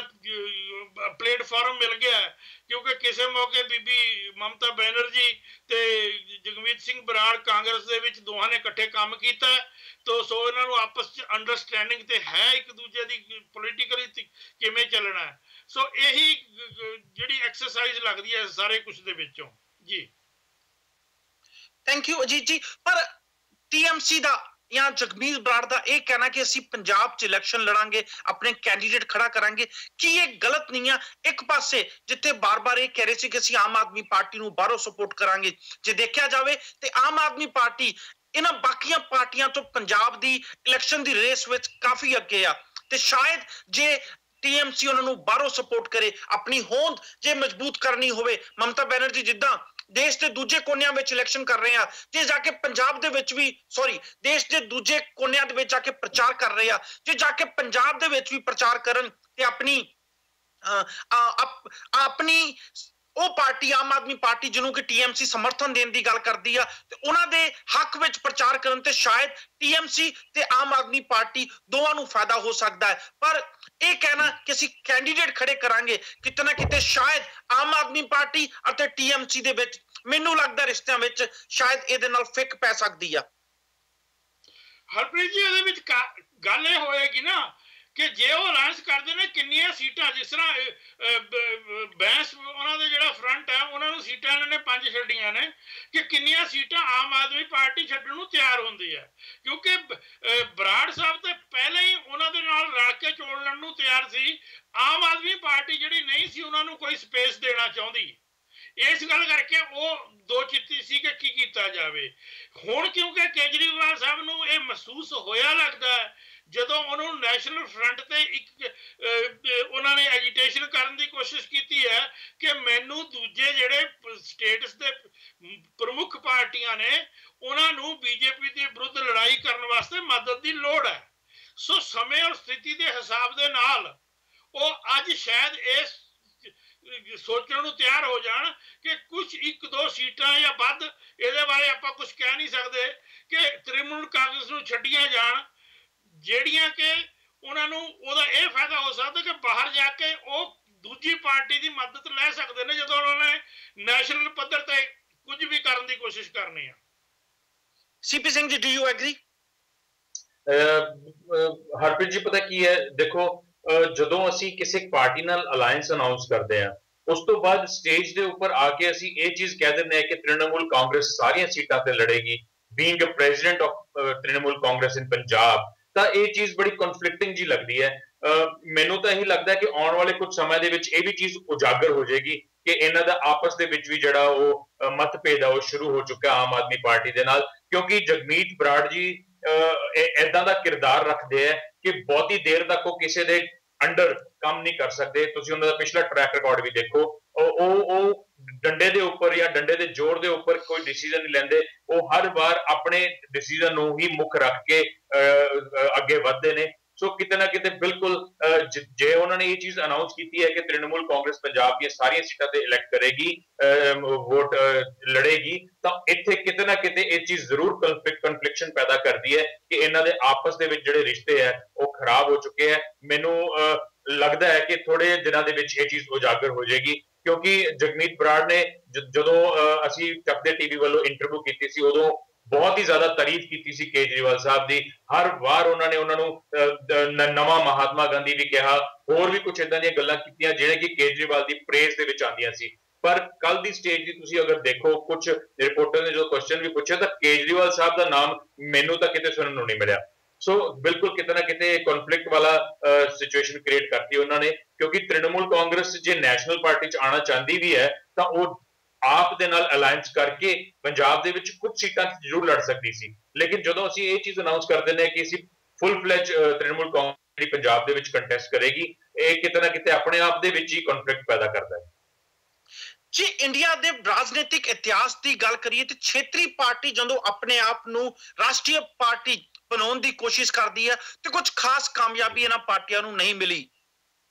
ਪੁਰਾਣੀਆਂ ਕਈ ਪਾਰਟੀਆਂ ਨੇ, ਜੇ ਅਸੀਂ ਗੱਲ ਕਰੀਏ ਜਨਤਾ ਦਲ ਦੀ ਜਾਂ ਹੋਰ ਦੂਜੀਆਂ ਪਾਰਟੀਆਂ ਦੀ ਗੱਲ ਕਰੀਏ, ਜਿਨ੍ਹਾਂ ਨੇ ਕਿ ਆਪਣੇ ਆਪ ਨੂੰ ਆਪਣੇ ਇੱਕ ਸਟੇਟ ਚੋਂ ਕੱਢ ਕੇ ਪੂਰੇ ਨੇਸ਼ਨ ਵਿੱਚ ਐਕਸਪੈਂਡ ਕਰਨ ਦੀ ਕੋਸ਼ਿਸ਼ ਕੀਤੀ, ਪਰ ਕੁਝ ਖਾਸ ਕਾਮਯਾਬੀ ਨਹੀਂ ਮਿਲੀ। ਚਾਹੇ TMC ਹੋਵੇ, ਚਾਹੇ ਆਮ ਆਦਮੀ ਪਾਰਟੀ ਹੋਵੇ, ਚਾਹੇ ਦੂਜੇ ਪਾਸੇ ਨੀਤਿਸ਼ ਕੁਮਾਰ ਹੋਣ, ਕਿਤੇ ਨਾ ਕਿਤੇ ਸਾਰੇ ਆਪਣੇ ਆਪ ਨੂੰ ਨਰਿੰਦਰ ਮੋਦੀ ਸਾਹਿਬ, ਜੋ ਕਿ ਨਰਿੰਦਰ ਮੋਦੀ ਸਾਹਿਬ ਇੱਕ ਸਟੇਟ ਦੀ ਰਾਜਨੀਤੀ ਤੋਂ ਉੱਠ ਕੇ ਸਟੇਟ ਦੀ CM ਦੀ ਕੁਰਸੀ ਤੋਂ ਉੱਠ ਕੇ ਇੰਡੀਆ ਦੇ ਪ੍ਰਾਈਮ ਮਿਨਿਸਟਰ ਬਣੇ, ਉਦਾਂ ਦਾ ਸੁਪਨਾ ਦੇਖ ਰਹੇ ਆ। ਪਰ ਮੋਦੀ ਸਾਹਿਬ ਇੱਕ ਰਾਸ਼ਟਰੀ ਪਾਰਟੀ ਦੇ ਨਾਲ ਜੁੜੇ ਹੋਏ ਸੀ, ਕਿ ਖੇਤਰੀ ਪਾਰਟੀ ਦੇ ਨਾਲ ਜੁੜੇ ਹੋਏ ਇਹ ਲੀਡਰ ਸੇਮ ਤਰੀਕੇ ਨਾਲ ਕਾਮਯਾਬ ਹੋ ਪਾਣਗੇ ਜਾਂ ਨਹੀਂ? ਨਹੀਂ ਹਰਪ੍ਰੀਤ ਜੀ, ਮੈਨੂੰ ਨਹੀਂ ਲੱਗਦਾ, ਕਿਉਂਕਿ ਨੈਸ਼ਨਲ ਪਾਰਟੀ ਨਾਲ ਔਰ ਐਦਾਂ ਦੀ ਪਾਰਟੀ ਨਾਲ ਜੁੜੇ ਹੋਣਾ ਜਿਹਦਾ ਕਿ ਪੂਰਾ ਦਾ ਪੂਰਾ ਲਾਈਫ ਐਕਸਪੀਰੀਅੰਸ ਦੇਖੋ ਕਿੰਨਾ ਵੱਡਾ ਸੀਗਾ, ਇਸ ਕਰਕੇ ਉਹ ਗੁਜਰਾਤ ਤੋਂ ਨਿਊ ਦਿੱਲੀ ਦੇ ਵਿੱਚ ਤੱਕ ਆਏ। ਲੇਕਿਨ ਜਦੋਂ ਅਸੀਂ ਹੁਣ ਕੁਝ ਛੋਟੇ-ਛੋਟੇ ਪਾਰਟੀਆਂ ਦੀ ਗੱਲਾਂ ਕਰਦੇ ਹਾਂ, ਜਿਵੇਂ ਤ੍ਰਿਣਮੂਲ ਕਾਂਗਰਸ ਹੋ ਗਈ, ਜਿਹੜੀ ਕਿ ਵੈਸਟ ਦੇ ਵਿੱਚ ਬਹੁਤ ਜ਼ਿਆਦਾ ਸਟਰੋਂਗ ਹੈ, but rest of the India ਹਲੇ ਉਹਨਾਂ ਨੂੰ ਬਹੁਤ ਜ਼ਿਆਦਾ ਮਿਹਨਤ ਕਰਨੀ ਪੈਣੀ ਹੈ ਜਾਂ ਅਵੇਅਰਨੈਸ ਵੀ ਦੇਣੀ ਪੈਣੀ ਹੈ। ਏਦਾਂ ਦੀ ਸਿਚੁਏਸ਼ਨ ਦੇ ਵਿੱਚ ਤੁਸੀਂ ਆਪਣੇ ਪਾਰਟੀ ਨੂੰ ਕਿੱਦਾਂ ਮੋਟੀਵੇਟ ਕਰਦੇ ਹੋ, ਕਿੱਦਾਂ ਵਰਕਰਸ ਨੂੰ ਮੋਟੀਵੇਟ ਕਰਦੇ ਹੋ ਬਾਕੀ ਸਟੇਟਾਂ ਦੇ ਵਿੱਚ, ਇਹ ਬਹੁਤ ਜ਼ਰੂਰੀ ਹੋ ਜਾਂਦਾ ਹੈ। ਇੱਕ ਨੈਸ਼ਨਲ ਪਾਰਟੀ ਹੋਵੇ ਜਿਹੜੀ ਕਿ ਪੂਰੀ ਇੰਡੀਆ ਦੇ ਵਿੱਚ ਆਪਣੀਆਂ ਜੜ੍ਹਾਂ ਫੈਲਾ ਚੁੱਕੀ ਹੋਵੇ, ਹਰ ਜਗ੍ਹਾ ਦੇ ਉੱਪਰ, ਚਾਹੇ ਉਹ ਹਾਰੀ ਹੋਵੇ ਚਾਹੇ ਉਹ ਜਿੱਤੀ ਹੋਵੇ, ਲੇਕਿਨ ਲੋਕਾਂ ਨੂੰ ਉਸ ਚੀਜ਼ ਦੀ ਅਵੇਅਰਨੈਸ ਹੁੰਦੀ ਹੈ, ਲੋਕਾਂ ਨੂੰ ਉਹਨਾਂ ਦੇ ਚੁਣਾਵ ਚਿੰਨ੍ਹਾਂ ਦਾ ਪਤਾ ਹੁੰਦਾ ਹੈ, ਲੋਕਾਂ ਨੂੰ ਉਹਨਾਂ ਦੇ ਜਿਹੜੇ ਕਰੰਟਲੀ ਸਟੇਟ ਦੇ ਵਿੱਚ ਰੂਲ ਕਰ ਰਹੇ ਹੁੰਦੇ ਆ ਉਹ ਉਸ ਚੀਜ਼ ਦੇ ਉਹਨਾਂ ਨੂੰ ਕੰਮਾਂ ਦਾ ਪਤਾ ਹੁੰਦਾ ਹੈ। ਇਸ ਚੀਜ਼ ਨੂੰ ਮੱਦੇਨਜ਼ਰ ਰੱਖਦੇ ਕਿਸੇ ਵੀ ਇੱਕ ਸਟੇਟ ਤੋਂ ਬੰਦਾ ਉੱਠ ਕੇ ਉਸ ਪਾਰਟੀ ਨਾਲ ਜੁੜਿਆ ਹੋਇਆ ਜਿਹੜਾ ਉਹ ਸੈਂਟਰ ਦੇ ਵਿੱਚ ਆ ਜਾਏ, ਬਹੁਤ ਈਜ਼ੀ ਹੋ ਜਾਂਦਾ ਉਸ ਚੀਜ਼ ਲਈ। ਲੇਕਿਨ ਇੱਕ ਪਾਰਟੀ ਜਿਹੜੀ ਕਿ ਅੱਜ ਇਹ ਪਲਾਨ ਕਰ ਰਹੀ ਹੈ ਕਿ ਅਸੀਂ 2019 ਦੀਆਂ ਇਲੈਕਸ਼ਨ ਨੂੰ ਮੱਦੇਨਜ਼ਰ ਰੱਖਦੇ ਹੋਏ ਅਸੀਂ ਅੱਜ ਤੋਂ ਸ਼ੁਰੂ ਕਰਾਂਗੇ ਔਰ ਉਸ ਮੁਕਾਮ ਤੱਕ ਪਹੁੰਚ ਜਾਾਂਗੇ, ਲੇਕਿਨ ਉਹ ਇਹ ਚੀਜ਼ ਬਹੁਤ ਜ਼ਰੂਰੀ ਹੋ ਜਾਂਦੀ ਹੈ ਕਿ ਉਸਦੀਆਂ ਜਿਹੜੀਆਂ ਜੜ੍ਹਾਂ ਹੈ ਜਾਂ ਉਸ ਦੀ ਜਿਹੜਾ ਫੈਲਾਅ ਹੈ ਪੂਰਾ ਉਹ ਇੰਡੀਆ ਦੇ ਵਿੱਚ ਹੋ ਜਾਏ। ਇਸ ਕਰਕੇ ਨਵੀਆਂ ਪਾਰਟੀਆਂ, ਚਾਹੇ ਉਹ ਤ੍ਰਿਣਮੂਲ ਕਾਂਗਰਸ ਹੈ, ਚਾਹੇ ਉਹ ਆਮ ਆਦਮੀ ਪਾਰਟੀ ਵੀ ਮੈਂ ਕਹੂੰਗਾ, ਕਿਉਂਕਿ ਹਲੇ ਉਹ ਵੀ ਦਿੱਲੀ, ਪੰਜਾਬ, ਗੋਆ ਔਰ ਇੱਕ ਹੋਰ ਇੱਕ ਦੋ ਸਟੇਟਸ ਨੇ ਜਿੱਥੋਂ ਕੰਟੈਸਟ ਕਰ ਰਹੀ ਹੈ, ਉਹਦੇ ਲਈ ਵੀ ਹਲੇ ਉਹ ਨੈਸ਼ਨਲ ਪਾਰਟੀ ਬਣ ਜਾਣਾ ਬੜਾ ਮੁਸ਼ਕਿਲ ਹੋ ਜਾਂਦਾ ਹੈ। ਹਾਲਾਂਕਿ ਉਸਨੂੰ ਇਹ ਦਰਜਾ ਮਿਲ ਚੁੱਕਾ ਹੈ, ਲੇਕਿਨ ਫਿਰ ਵੀ ਇੱਕ ਉਹ ਪਾਰਟੀ ਜਿਹੜੀ ਕਿ ਪਹਿਲਾਂ ਆਲਰੇਡੀ ਸਿਆਸਤ ਦੇ ਵਿੱਚ ਹੈ ਉਸ ਨੂੰ ਸੈਂਟਰ ਦੇ ਵਿੱਚ ਲੈ ਕੇ ਆਉਣਾ ਬਹੁਤ ਈਜ਼ੀ ਹੋ ਜਾਂਦਾ ਹੈ। ਇਸ ਲਈ ਇਹਨਾਂ ਪਾਰਟੀਆਂ ਨੂੰ ਬਹੁਤ ਮਿਹਨਤ ਕਰਨੀ ਪੈਣੀ ਹੈ ਹਲੇ। ਜੀ ਜੀ ਸਿੰਪਲ ਜਿਹਾ ਸਵਾਲ ਪੁੱਛਦਾ ਵਾਂ, ਖੇਤਰੀ ਪਾਰਟੀ ਖੇਤਰੀ ਮੁੱਦਿਆਂ ਦੇ ਨਾਲ ਜੂਝ ਰਹੀ ਹੁੰਦੀ ਆ ਜਾਂ ਖੇਤਰੀ ਮੁੱਦਿਆਂ ਨੂੰ ਉਭਾਰ ਕੇ ਆਪਣੀ ਰਾਜਨੀਤੀ ਕਰਨ ਦੀ ਕੋਸ਼ਿਸ਼ ਕਰ ਰਹੀ ਹੁੰਦੀ ਆ? ਜੇ TMC ਦੀ ਗੱਲ ਕਰੀਏ, ਮਮਤਾ ਬੈਨਰਜੀ ਦੀ ਗੱਲ ਕਰੀਏ, ਟਾਟਾ ਨੈਨੋ ਦਾ ਉਹ ਪਲਾਂਟ, ਉਹਦੇ ਵਿਰੋਧ ਵਿੱਚ ਉਭਰੀ ਹੋਈ ਲੀਡਰ ਮਮਤਾ ਬੈਨਰਜੀ ਦੂਜੀ ਵਾਰ ਵੈਸਟ ਬੰਗਾਲ ਦਾ ਚੀਫ ਮਿਨਿਸਟਰ ਬਣਨ ਦੇ ਵਿੱਚ ਕਾਮਯਾਬ ਹੋਈ। ਬੜੇ ਹੀ ਸਾਦੇ ਢੰਗ ਨਾਲ ਰਹਿੰਦੇ ਨੇ, ਸਿੰਪਲ ਚੱਪਲਾਂ ਅਤੇ ਸਾੜੀ ਪਾਉਂਦੇ ਨੇ, ਕਰਪਸ਼ਨ ਦੇ ਖਿਲਾਫ ਹਮੇਸ਼ਾ ਬੋਲਦੇ ਨੇ। ਪਰ ਸਵਾਲ ਮੇਰਾ ਇਹ ਆ, ਉਹ ਪੋਲੀਟੀਕਲ ਲੀਡਰ ਜੋ ਖੇਤਰੀ ਮੁੱਦਿਆਂ ਨੂੰ ਉਭਾਰ ਕੇ ਜਾਂ ਖੇਤਰੀ ਮੁੱਦਿਆਂ ਦੇ ਮੱਦੇਨਜ਼ਰ ਰਾਜਨੀਤੀ ਵਿੱਚ ਆਪਣੇ ਸਟੇਟ ਵਿੱਚ ਪਾਵਰ ਚਾਹੇ ਹੁੰਦੇ ਆ ਜਾਂ ਸਟੇਟ ਵਿੱਚ ਉਹਨਾਂ ਨੇ ਬਾਗਡੋਰ ਸਾਂਭੀ ਹੁੰਦੀ ਆ, ਕੀ ਉਹਨਾਂ ਨੂੰ ਦੇਸ਼ ਦੇ ਲੋਕ ਉਸ ਤਰੀਕੇ ਨਾਲ ਐਕਸੈਪਟ ਕਰ ਸਕਦੇ ਆ ਜਿਸ ਤਰੀਕੇ ਨਾਲ ਉਹ ਆਪਣੇ ਸਟੇਟ ਦੇ ਵਿੱਚ ਪਪੂਲਰ ਨੇ ਜਾਂ ਐਕਸੈਪਟੇਬਲ ਨੇ? ਹਰਪ੍ਰੀਤ ਜੀ, ਕੋਈ ਪੋਸੀਬਿਲਿਟੀ ਨਹੀਂ ਹੁੰਦੀ ਇਸ ਤਰ੍ਹਾਂ ਵੀ ਲੋਕ ਸਾਰੇ ਐਕਸੈਪਟ ਕਰ ਲੈਣਗੇ ਉਹਨਾਂ ਨੂੰ। ਔਰ ਕਾਰਨ ਇਹ ਹੁੰਦਾ ਹੈ ਕਿ ਜਦੋਂ ਤੁਸੀਂ ਕੋਈ ਨਵਾਂ ਆਈਡੀਆ ਨਹੀਂ ਦੇ ਸਕਦੇ, ਉੱਥੇ ਸਿਰਫ ਗੱਲ ਇੰਨੀ ਸੀ ਕਿ ਜਿਹੜਾ ਲੈਫਟ ਦਾ ਰੂਲ ਸੀ ਉਹਨੂੰ ਬਹੁਤ ਦੇਰ ਹੋ ਗਈ ਸੀ। ਕਾਂਗਰਸ ਜਿਹੜੀ ਹੈਗੀ ਸੀ ਉਹ ਲੈਫਟ ਦਾ ਉਸ ਤਰ੍ਹਾਂ ਵਿਰੋਧ ਨਹੀਂ ਸੀ ਕਰ ਰਹੀ ਬੰਗਾਲ ਦੇ ਵਿੱਚ, ਕਿਉਂਕਿ ਉਹਨਾਂ ਨੂੰ ਇਹਦੇ ਵਿੱਚ ਨੈਸ਼ਨਲ ਲੈਵਲ ਦੇ ਉੱਤੇ ਉਹਨਾਂ ਦੀ ਸਪੋਰਟ ਦੀ ਲੋੜ ਪੈਂਦੀ ਸੀ। ਪਰ ਬੀਬੀ ਮਮਤਾ ਨੂੰ ਇਹ ਲੱਗਦਾ ਸੀ ਕਿ ਇਹਦੇ ਵਿੱਚ ਮੇਰਾ ਭਵਿੱਖ ਧੁੰਦਲਾ। ਜਦੋਂ ਉਹਨਾਂ ਨੂੰ ਉਹ ਟਾਟਾ ਪਲਾਂਟ ਵਾਲਾ ਮੁੱਦਾ ਮਿਲਿਆ, ਉਹਨਾਂ ਨੇ ਡਟ ਕੇ ਉਹਦੀ ਮੁਖਾਲਫਤ ਕੀਤੀ ਔਰ ਪਾਰਟੀ ਬਣਾਈ ਤੇ ਉਹਨਾਂ ਨੇ ਉੱਥੇ ਲੋਕਾਂ ਦਾ ਉਸ ਵਕਤ ਦਾ ਜਿਹੜੀ ਮਨੋਦਸ਼ਾ ਸੀ ਉਹਦਾ ਫਾਇਦਾ ਉਠਾ ਕੇ ਉਹਨਾਂ ਨੇ ਆਪਣਾ ਰਾਜ ਸਥਾਪਿਤ ਕਰ ਲਿਆ। ਪਰ ਜਦੋਂ ਤੁਸੀਂ ਉਸ ਤੋਂ ਬਾਹਰ ਨਿਕਲਣਾ ਹੁੰਦਾ ਹੈ ਤਾਂ ਇੱਕ ਜਿਹੜੀ ਪ੍ਰਚਲਿਤ ਜਿਹੜਾ ਐਡਮਿਨਿਸਟ੍ਰੇਸ਼ਨ ਦਾ ਤਰੀਕਾ ਹੈ ਜਾਂ ਰਾਜ ਕਿਵੇਂ ਕੀਤਾ ਜਾਂਦਾ, ਉਹਦੇ ਕੀ ਅਸੂਲ ਨੇ, ਉਹਨਾਂ ਤੋਂ ਵੱਖਰੀ ਜਾ ਕੇ ਗੱਲ ਜੇ ਕਰੇ ਕੋਈ, ਫੇਰ ਤਾਂ ਐਕਸੈਪਟੇਬਿਲਿਟੀ ਹੁੰਦੀ ਹੈ। ਪਰ ਉਸ ਤੋਂ ਬਿਨਾਂ ਦੂਜੇ ਜਗ੍ਹਾ ਦੇ ਵਿੱਚ ਜਾ ਕੇ ਆਪਣੇ ਆਪ ਨੂੰ ਸਥਾਪਿਤ ਕਰਨਾ ਤਕਰੀਬਨ ਅਸੰਭਵ ਹੀ ਹੁੰਦਾ ਹੈ, ਜਿਹਦੇ ਵਿੱਚ ਤੁਸੀਂ ਦੇਖ ਸਕਦੇ ਹੋ ਨਾ ਤਾਂ ਮੁਲਾਇਮ ਸਿੰਘ ਯਾਦਵ ਬਿਹਾਰ ਵਿੱਚ ਜਾ ਕੇ ਆਪਣੇ ਆਪ ਨੂੰ ਐਸਟੈਬਲਿਸ਼ ਕਰ ਸਕੇ ਨੇ, ਨਾ ਨਿਤੀਸ਼ ਕੁਮਾਰ ਯੂਪੀ 'ਚ ਆ ਸਕੇ ਨੇ। ਜੇ ਕੇਜਰੀਵਾਲ ਸਾਹਿਬ ਦਿੱਲੀ ਤੋਂ ਨਿਕਲ ਕੇ ਪੰਜਾਬ 'ਚ ਇੱਕ ਵਾਰੀ ਮੈਂ ਟੋਕਣਾ ਚਾਹੂੰਗਾ ਜੀ ਤੁਹਾਨੂੰ, ਸ਼ਾਇਦ ਤਾਂ ਪਤਾ ਨਹੀਂ, ਸ਼ਾਇਦ ਕੋਈ ਕਾਲਰ ਜੁੜ ਚੁੱਕੇ ਨੇ ਸਾਡੇ ਨਾਲ। ਸਤਿ ਸ਼੍ਰੀ ਅਕਾਲ ਜੀ। ਜੀ ਹਾਂਜੀ, ਸਤਿ ਸ਼੍ਰੀ ਅਕਾਲ ਜੀ। ਮੈਂ ਤੁਹਾਡੇ ਜਿਹੜਾ ਤੁਸੀਂ ਗੱਲਬਾਤ ਦਾ ਵਿਸ਼ਾ ਹੈਗਾ ਮੈਂ TNC ਦਾ, ਉਸ ਬਾਰੇ ਗੱਲ ਕਰਨਾ ਚਾਹੁੰਦੀ ਹਾਂ। ਹਾਂਜੀ, ਮੈਂ ਆਪਣਾ ਨਾਮ ਜ਼ਰੂਰ ਦੱਸਿਓ ਪਹਿਲਾਂ ਪਲੀਜ਼। ਦੀ ਗੱਲ ਹੋਈ ਹੈ ਕਿ ਬਰਾੜ ਜੀ ਕਹਿ ਰਹੇ ਨੇ ਕਿ ਅਸੀਂ ਇਲੈਕਸ਼ਨ ਲੜਨੀਆਂ ਨੇ, ਤੇ ਮੈਨੂੰ ਤਾਂ ਲੱਗ ਨਹੀਂ ਰਿਹਾ ਕਿ ਇਹਨਾਂ ਦੇ ਆਪਸ ਵਿੱਚ ਕੋਈ ਆਪਸ 'ਚ ਹੈਗਾ ਇਹਨਾਂ ਦੇ ਆਮ ਆਦਮੀ ਪਾਰਟੀ ਤੇ ਤ੍ਰਿਣਮੂਲ ਪਾਰਟੀ ਦਾ। ਇਹਨਾਂ ਨੂੰ ਇਲੈਕਸ਼ਨਾਂ ਨਹੀਂ ਲੜਨੀਆਂ ਚਾਹੀਦੀਆਂ, ਇਹਨਾਂ ਇਕੱਠਿਆਂ ਨੂੰ ਥੋੜ੍ਹੀਆਂ ਸਟੇਟਾਂ ਵੰਡ ਲੈਣੀਆਂ ਚਾਹੀਦੀਆਂ ਨੇ ਤਾਂ ਕਿ ਜੇ ਇਹਨਾਂ ਨੇ ਉਨਲੀ ਦੀ ਤਿਆਰੀ ਕਰਨੀ ਹੈ। ਅਦਰਵਾਈਜ਼ ਉਹਨਾਂ ਨੇ ਜਿੱਤਣਾ ਤਾਂ ਹੈ ਨਹੀਂ, ਜਗਮੀਤ ਬਰਾੜ ਉਹਨਾਂ ਨੇ, ਜੇ ਉਹ ਖੜਨਗੇ। ਬਸ ਮੈਂ ਤਾਂ ਇਹੀ ਕਹਿਣਾ ਚਾਹੁੰਦੀ ਹਾਂ ਕਿ ਚੰਗਾ ਨਹੀਂ ਹੈਗਾ ਜਗਮੀਤ ਬਰਾੜ ਉਹਨਾਂ ਦੇ ਲਈ। ਪਹਿਲਾਂ ਉਹ ਉਹਨਾਂ ਦੀ ਪ੍ਰਸ਼ੰਸਾ ਕਰਦੇ ਸੀ ਤੇ ਹੁਣ ਉਹ ਐਕਚੁਅਲੀ ਉਹ ਇਲੈਕਸ਼ਨ ਲੜਨਾ ਚਾਹੁੰਦੇ ਨੇ ਤੇ ਆਪਣਾ ਬੇਸ ਬਣਾਉਣਾ ਚਾਹੁੰਦੇ ਨੇ, ਜੋ ਕਿ ਉਹ ਆਲਰੇਡੀ ਖੋ ਚੁੱਕੇ ਨੇ ਬਹੁਤ ਜ਼ਿਆਦਾ। ਅਗਰ ਉਹ ਨਾ ਰਹਿਣਗੇ ਆਮ ਆਦਮੀ ਪਾਰਟੀ ਦੇ ਨਾਲ ਤਾਂ ਮੈਨੂੰ ਲੱਗਦਾ ਕਿ ਉਹ ਕੁਛ ਆਪਣਾ ਬੇਸ ਬਣਾ ਲੈਣਗੇ, ਪਰ ਅਦਰਵਾਈਜ਼ ਨਹੀਂ, ਉਹਨਾਂ ਦਾ ਕੁਛ ਨਹੀਂ ਬਣੇਗਾ। Thank you. Thank you ma'am. Sorry Ajit ਜੀ, ਪਲੀਜ਼ ਗੋ ਹੈਡ, ਕੰਟੀਨਿਊ। ਹਾਂ, ਦੇਖੋ ਜੇ ਉਹਦੀ ਦਾਵਾ ਕਰ ਰਹੇ ਨੇ ਨਾ ਕੇਜਰੀਵਾਲ, ਜਾਂ ਉਹ ਕੁਛ ਆਪਣੇ ਉੱਥੇ ਆਧਾਰ ਬਣਾ ਸਕੇ ਨੇ ਪੰਜਾਬ ਸੀ, ਉਹ ਵੱਖਰੀ ਪਹਿਲੀ ਜਿਹੜੀ ਵਿਵਸਥਾ ਸੀ ਜਿਹਨੂੰ ਇਹ ਲੋਕਾਂ ਨੇ ਮੰਨ ਲਿਆ ਸੀ ਕਿ ਸਾਰਾ ਕੁਝ ਜਿਹੜਾ ਹੈਗਾ ਰਾਜਸੀ ਜੋੜ ਫੋੜ ਤੇ ਕਰਪਸ਼ਨ ਨਾਲ ਹੋ ਰਿਹਾ ਹੈ, ਉਹਦੇ ਵਿਰੁੱਧ ਲੋਕਾਂ ਨੂੰ ਲੱਗਿਆ ਸੀ ਕਿ ਨਵੀਂ ਵਿਚਾਰਧਾਰਾ, ਨਵਾਂ ਕੰਮ ਕਰਨ ਦਾ ਤਰੀਕਾ ਲੈ ਕੇ ਆ ਰਹੇ ਨੇ। ਠੀਕ ਹੈ, ਕਿੰਨੇ ਕਾਮਯਾਬ ਹੁੰਦੇ ਨੇ ਚਲੋ ਇਹ ਬਾਤ ਦੀਆਂ ਗੱਲਾਂ ਨੇ, ਤਾਂ ਉਹਨਾਂ ਦੇ ਪੈਰ ਜੰਮੇ ਸੀ। ਅਦਰਵਾਈਜ਼ ਆਪਣੇ ਖੇਤਰ ਚੋਂ ਨਿਕਲ ਕੇ ਜੇ ਪਹਿਲਾਂ ਕਾਂਗਰਸ ਪਾਰਟੀ ਸੀ, ਉਹ ਆਜ਼ਾਦੀ ਦੇ ਜਿਹੜਾ ਹੈਗਾ ਉਹਦੇ ਵਿੱਚੋਂ ਨਿਕਲੀ ਹੋਈ ਪੂਰੇ ਹਿੰਦੁਸਤਾਨ ਦੀ ਪਾਰਟੀ ਸੀ। ਬੀਜੇਪੀ ਨੂੰ ਵੀ ਆਪਣਾ ਬੇਸ ਬਰੌਡ ਕਰਨ ਵਾਸਤੇ ਕਿੰਨਾ ਟਾਈਮ ਲੱਗ ਗਿਆ। ਅਜੇ ਵੀ ਕੁਝ ਇਹੋ ਜਿਹੇ ਏਰੀਏ ਹੈਗੇ ਨੇ ਹਿੰਦੁਸਤਾਨ ਦੇ ਜਿੱਥੇ ਬੀਜੇਪੀ ਦਾ ਕੋਈ ਬੇਸ ਹੈ ਨਹੀਂ। ਠੀਕ ਹੈ, ਸੋ ਇਹ ਬੇਸ ਇੰਨਾ ਬਣਾਉਣਾ ਸੌਖਾ ਨਹੀਂ, ਔਰ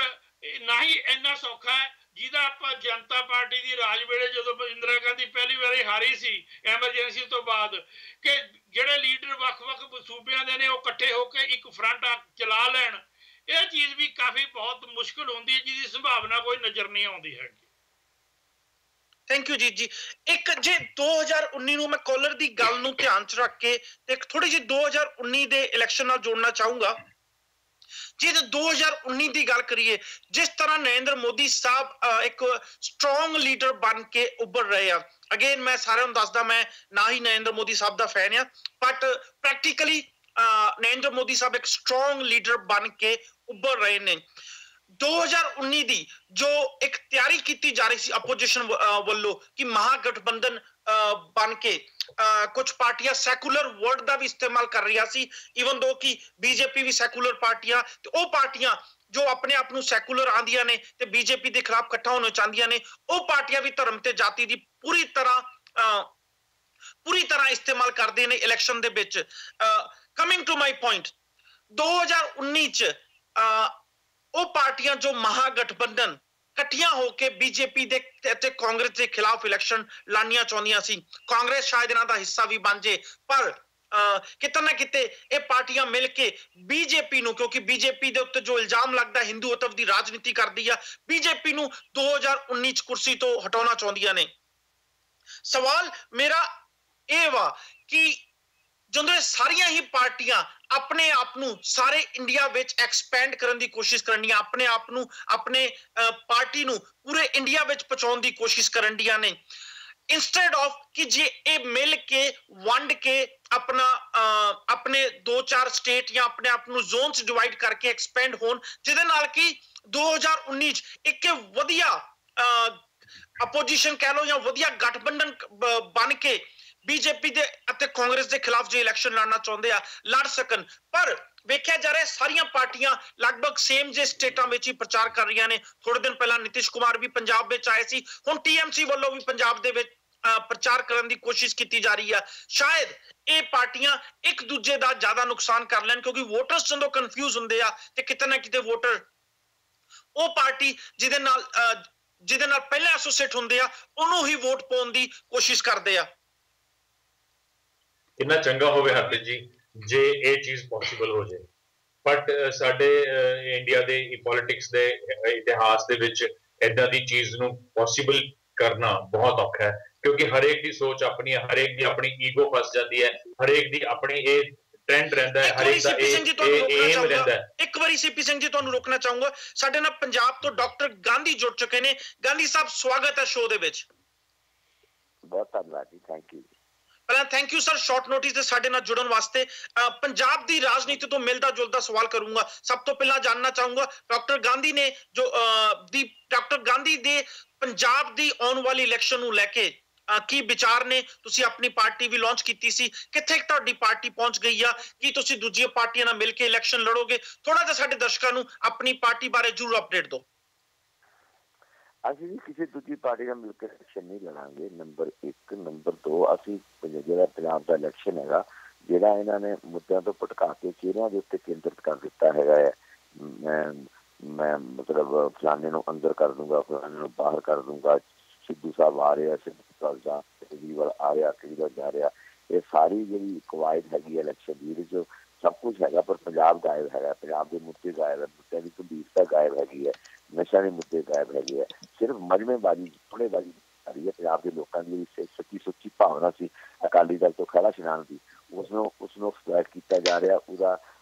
ਉਸਨੂੰ ਮਤਲਬ ਇੱਕ ਜਜ਼ਬਾਤੀ ਮੁੱਦਾ ਬਣਾ ਕੇ ਉਹ ਇੱਕ ਵੋਟਾਂ ਬਟੋਰਨ ਦਾ ਤਰੀਕਾ ਬਣਾਇਆ ਜਾ ਰਿਹਾ ਹੈਗਾ ਹੈ। ਜਿਹੜੇ ਪੰਜਾਬ ਦੇ ਮੁੱਦੇ ਦੀ ਗੰਭੀਰਤਾ ਹੈਗੀ ਹੈ, ਉਹਨਾਂ ਆਮ ਆਦਮੀ ਪਾਰਟੀ ਤੇ ਨਾ ਉਹ ਕਾਂਗਰਸ ਹੈਗੀ। ਤੇ ਅਸੀਂ ਮਤਲਬ ਸਾਡੀ ਜਿਹੜੀ ਮਤਲਬ ਗਰੁੱਪ ਹੈਗਾ ਹੈ ਜਾਂ ਜਿਹੜੀ ਸਾਡੇ ਨਾਲ ਜਿਹੜੇ ਬੰਦੇ ਜੁੜੇ ਹੋਏ ਨੇ, ਇਹ ਪੰਜਾਬ ਵਾਸਤੇ ਇੱਕ ਪੂਰਾ ਦ੍ਰਿਸ਼ਟੀਕੋਣ ਪੱਤਰ ਲੈ ਕੇ ਆਏ ਨੇ, ਜਿਹਦੇ ਵਿੱਚ ਪੰਜਾਬ 'ਚ ਅਸੀਂ ਜਿਹੜੀ ਇੱਕ ਸੰਘੀ ਢਾਂਚਾ ਹੈਗਾ ਉਹਦੇ ਅਧੀਨ ਜੋ ਹੱਕ ਹੈਗੇ ਉਹ ਲੈਣੇ ਹੈਗੇ। ਹਿੰਦੁਸਤਾਨ ਸੰਘੀ ਢਾਂਚੇ ਦੀ ਜਿਹੜੀ ਸਹੀ ਮਾਇਨਿਆਂ ਵਿੱਚ ਜਿਹੜੀ ਇੱਕ ਸਥਾਪਤੀ ਹੈਗੀ ਹੈ, ਉਹਦੇ ਵਾਸਤੇ ਸੰਘਰਸ਼ ਕਰਨਾ ਹੈਗਾ ਹੈ। ਬਾਦਲਾਂ ਦਾ ਜਿਹੜਾ ਪੰਜਾਬ ਦਾ ਜਿਹੜਾ ਬਾਦਲ ਖਹਿੜਾ ਛੱਡ ਚੁੱਕੇ ਹੈ, ਪੰਜਾਬ ਨੂੰ ਸਲਾਂਗਰੀ ਦੇ ਚੁੱਕੇ ਹੈ, ਪੰਜਾਬ ਨੂੰ ਵਿਦਾਵਾ ਲਿਖ ਚੁੱਕੇ ਹੈ, ਪੰਜਾਬ ਦੇ ਹਿੱਤਾਂ ਨੂੰ ਗਰਪੱਟੀ ਕਰ ਚੁੱਕੀ ਹੈ। ਹੁਣ ਇਹ ਬਾਦਲਾਂ ਦੀ ਹਿੱਤ ਹੈਗੇ ਹੈ, ਉਹ ਸਿਆਸੀ ਹਿੱਤ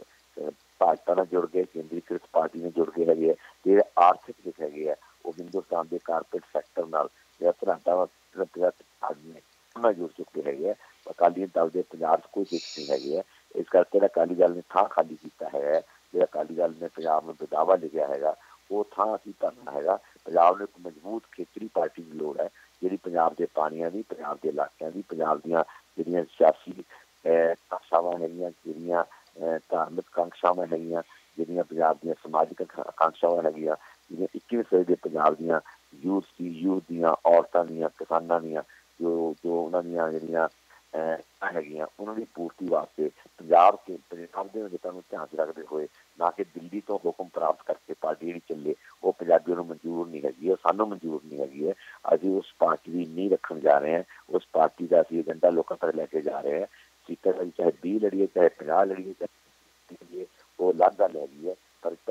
ਜਿਹੜਾ ਇਹਨਾਂ ਨੇ ਚਿਹਰਿਆਂ ਦਾ ਕੱਟਾ, ਛਾਪ ਦੇ ਕੱਟੇ ਦੇ ਮੋਹਰੇ ਬੰਨ੍ਹ ਦਿੱਤਾ ਹੈਗਾ ਹੈ, ਅਸੀਂ ਚਿਹਰਿਆਂ ਚਿਹਰੇ ਦਾ ਕੱਟਾ ਹੈਗਾ ਉਹ ਸਿਆਸਤ ਦਾ ਕੱਟਾ ਹੈਗਾ ਉਹਦੇ ਪਿੱਛੇ ਬੰਨਣਾ ਹੈਗਾ ਤਾਂ ਕਿ ਲੋਕ ਮੁੱਦਿਆਂ ਬਾਰੇ ਪਤਾ ਲੱਗੇ, ਪੰਜਾਬ ਦੀ ਸਮੱਸਿਆ ਦੀ ਗੰਭੀਰਤਾ ਜਿਹੜੀ ਮੁੱਦਿਆਂ ਦੀ ਗੰਭੀਰਤਾ ਹੈਗੀ ਹੈ ਉਹਦੇ ਬਾਰੇ ਪਤਾ ਲੱਗੇ। ਅਸੀਂ ਉਹਦੇ ਵਾਸਤੇ ਹੱਲ ਲੈ ਕੇ ਆਏ ਹਾਂ, ਚਾਹੇ ਨਸ਼ੇ ਦਾ ਮਾਮਲਾ ਹੈਗਾ, ਚਾਹੇ ਉਹ ਪਾਣੀ ਦਾ ਮਾਮਲਾ ਹੈਗਾ, ਚਾਹੇ ਜਿਹੜਾ ਜਰੀ ਸੰਕਟ ਹੈਗਾ, ਕਿਸਾਨੀ ਦਾ ਸੰਕਟ ਹੈ ਉਹਦਾ ਮਾਮਲਾ ਹੈਗਾ ਹੈ। ਇਹ ਸਾਰੀਆਂ ਪਾਰਟੀਆਂ ਜੁਮਲੇਬਾਜ਼ੀ ਕਰਦੀਆਂ ਆ ਰਹੀਆਂ ਔਰ ਪੰਜਾਬ ਦਾ ਜਿਹੜੀ ਕਲਗੀ ਸੀਗੀ ਉਹ ਦਿਲ ਤੇ ਉਹ ਟਿਕ ਕੇ ਉਹ 27ਵੇਂ ਨੰਬਰ ਤੇ ਪਹੁੰਚ ਗਈ ਹੈਗੀ ਹੈ। ਇਸ ਵਾਸਤੇ ਕਾਂਗਰਸ ਜ਼ਿੰਮੇਵਾਰ ਹੈ, ਅਕਾਲੀ ਦਲ ਜ਼ਿੰਮੇਵਾਰ ਹੈ ਔਰ ਜਿਹੜੀ ਨਵੀਂ ਪਾਰਟੀ ਆਈ ਸੀ ਕਿ ਅਸੀਂ ਵਧੀਆ ਰਾਜਨੀਤੀ ਕਰਾਂਗੇ ਜੋ ਉਹਨਾਂ ਨੇ ਸਾਰੇ ਅਸੂਲਾਂ ਨੂੰ ਚਿੱਟੇ ਤੰਨ ਕੇ, ਜੋ ਉਹਨਾਂ ਨੇ ਸਾਰੇ ਮਤਲਬ ਪੁਰਾਣੇ ਲੀਡਰ ਜਿਹੜੇ ਜਿਨ੍ਹਾਂ ਦੇ ਜਿਹੜੇ ਗਲ ਖੁੱਬੇ ਹੋਏ ਨੇ ਦਲਤਾਨ ਨੇ, ਜਿਨ੍ਹਾਂ ਨੇ 25-30 ਸਾਲ ਦੂਜੀ ਪਾਰਟੀਆਂ ਨੇ ਮਲਾਈਆਂ ਖਾਧੀਆਂ, ਲਾਲ ਬੱਤੀਆਂ ਵਿੱਚ ਤੇਲ ਸੱਤਾ ਸੁੱਖ ਮਾਣਿਆ, ਲੋਕਾਂ ਦਾ ਲਹੂ ਪੀਤਾ, ਲੋਕਾਂ ਨੂੰ ਲੁੱਟਿਆ ਕੁੱਟਿਆ, ਪੰਜਾਬ ਨੂੰ ਝੰਡਿਆ, ਉਹ ਸਾਰੇ ਬੰਦੇ ਪਾਰਟੀ ਵਿੱਚ ਵਾੜ ਕੇ 60-70% ਬੰਦੇ ਉਹ ਵਾੜ ਕੇ ਜਿਹੜਾ ਪੰਜਾਬ ਬਦਲ ਨੂੰ ਫਿਰਦੇ ਆ, ਨਵੀਂ ਰਾਜਨੀਤੀ ਕਰਨ ਨੂੰ ਫਿਰਦੇ ਆ। ਸਾਰਾ ਪੱਕਾ ਲੋਕਾਂ ਨਾਲ ਧੋਖਾ ਕੀਤਾ ਜਾ ਰਿਹਾ ਹੈਗਾ ਜੀ ਔਰ ਪੰਜਾਬ ਨੂੰ ਪੱਕੇ ਦਾ ਸੱਤਾ 'ਚ ਆ ਕੇ ਲੁੱਟਿਆ। ਇਹਨਾਂ ਨੇ ਤਾਂ ਪੰਜਾਬ ਨੂੰ ਪਹਿਲਾਂ ਹੀ ਲੁੱਟ ਲਿਆ ਜੀ। ਇੱਕ ਹਲਕੇ ਜੋ 5-4 ਬੰਦੇ ਇਹਨਾਂ ਨੇ ਕਰਜ਼ਾਈ ਕਰ ਦਿੱਤੇ, ਲੋਕਾਂ ਨੇ ਆੜ੍ਹਤੀਆਂ ਕੋਲ ਪੈਸੇ ਚੁੱਕੇ, ਰਿਸ਼ਤੇਦਾਰਾਂ ਕੋਲ ਪੈਸੇ ਫੜ ਕੇ, ਵਿਆਜੂ ਪੈਸੇ ਚੱਕ ਕੇ ਪਾਰਟੀ 'ਚ ਲਵਾ ਲਏ ਹੈ ਨੇ ਜੀ। ਔਰ ਜਿਸ ਤਰ੍ਹਾਂ ਖਬਰਾਂ ਆ ਰਹੀਆਂ 4-4 ਕਰੋੜ ਦੀ ਸੀਟ ਵੇਚੀ ਜਾ ਰਹੀ ਹੈ, ਉਹਦੇ ਸਬੂਤ ਵੀ ਲੋਕਾਂ ਕੋਲ ਹੈਗੇ ਨੇ। ਅੱਜ ਹੁਣ ਰੀਸੈਂਟ ਬਗਾਵਤ ਹੋਈ ਹੈ 65 ਹਲਕਿਆਂ ਦੇ ਜਿਹੜੇ ਵਰਕਰ ਨੇ ਉਹਨਾਂ ਨੇ ਕੇਜਰੀਵਾਲ ਦਾ ਪੁਤਲਾ ਫੂਕਿਆ ਹੈਗਾ। ਉਹਨਾਂ ਨੇ ਕਿਹਾ ਕਿ ਇਹਨੇ ਪੰਜਾਬੀਆਂ ਨੂੰ ਬੇਵਕੂਫ ਬਣਾਇਆ ਹੈਗਾ, ਜਜ਼ਬਾਤੀ ਤੌਰ ਤੇ ਪੰਜਾਬੀਆਂ ਦੀ ਜਿਹੜੀ ਐਕਸਪਲੋਇਟ ਕੀਤਾ ਹੈਗਾ ਹੈ ਤੇ ਉਹਦੇ ਔਰ ਜਿਹੜਾ ਪੰਜਾਬ ਦਾ ਸਵੈਮਾਨ ਹੈ, ਪੰਜਾਬ ਦਾ ਆਤਮ ਵਿਸ਼ਵਾਸ ਹੈਗਾ, ਪੰਜਾਬ ਦੀ ਸਮਝਦਾਰੀ ਹੈ ਸਿਆਸਤ ਕਰਨ ਦੀ, ਉਹਨੂੰ ਚੈਲੰਜ ਕੀਤਾ ਹੈਗਾ ਹੈ। ਉਸ ਨੂੰ ਇਹਨਾਂ ਪੈਰਾਂ ਹੇਠ ਰੋਲ ਦਿੱਤਾ ਹੈਗਾ ਹੈ। ਇਹਨਾਂ ਦਾ ਅੰਗਰੇਜ਼ਾਂ ਦੇ ਮੁਗਲਾਂ ਨੇ ਨਹੀਂ ਕੀਤਾ ਜਿੰਨਾ ਆਮ ਆਦਮੀ ਪਾਰਟੀ ਦੇ ਦਿੱਲੀ ਦੇ ਜਰਨੈਲਾਂ ਨੇ, ਦਿੱਲੀ ਦੇ ਧਾਰਮੀਆਂ ਨੇ ਪੰਜਾਬੀਆਂ ਦੇ ਸਵੈਮਾਨ ਨੂੰ, ਪੰਜਾਬੀਆਂ ਦੀ ਇੱਜ਼ਤ ਨੂੰ, ਪੰਜਾਬੀਆਂ ਦੀ ਜਿਹੜੀ ਆਤਮ ਵਿਸ਼ਵਾਸ ਸੀਗਾ ਉਹਨੂੰ ਖੋਰਾ ਲਾਇਆ, ਜਿਹੜਾ ਸ਼ਾਇਦ ਹੋਰ ਕਿਸੇ ਨੇ ਅੱਜ ਤੱਕ ਨਾ ਲਾਇਆ ਹੋਵੇ। ਫਿਰ ਉਹਦੇ 'ਚ ਮੈਂ ਕਹਿੰਦਾ ਕਿ ਉਹ ਤਾਂ ਜ਼ਿੰਮੇਵਾਰ ਹੈ ਹੀ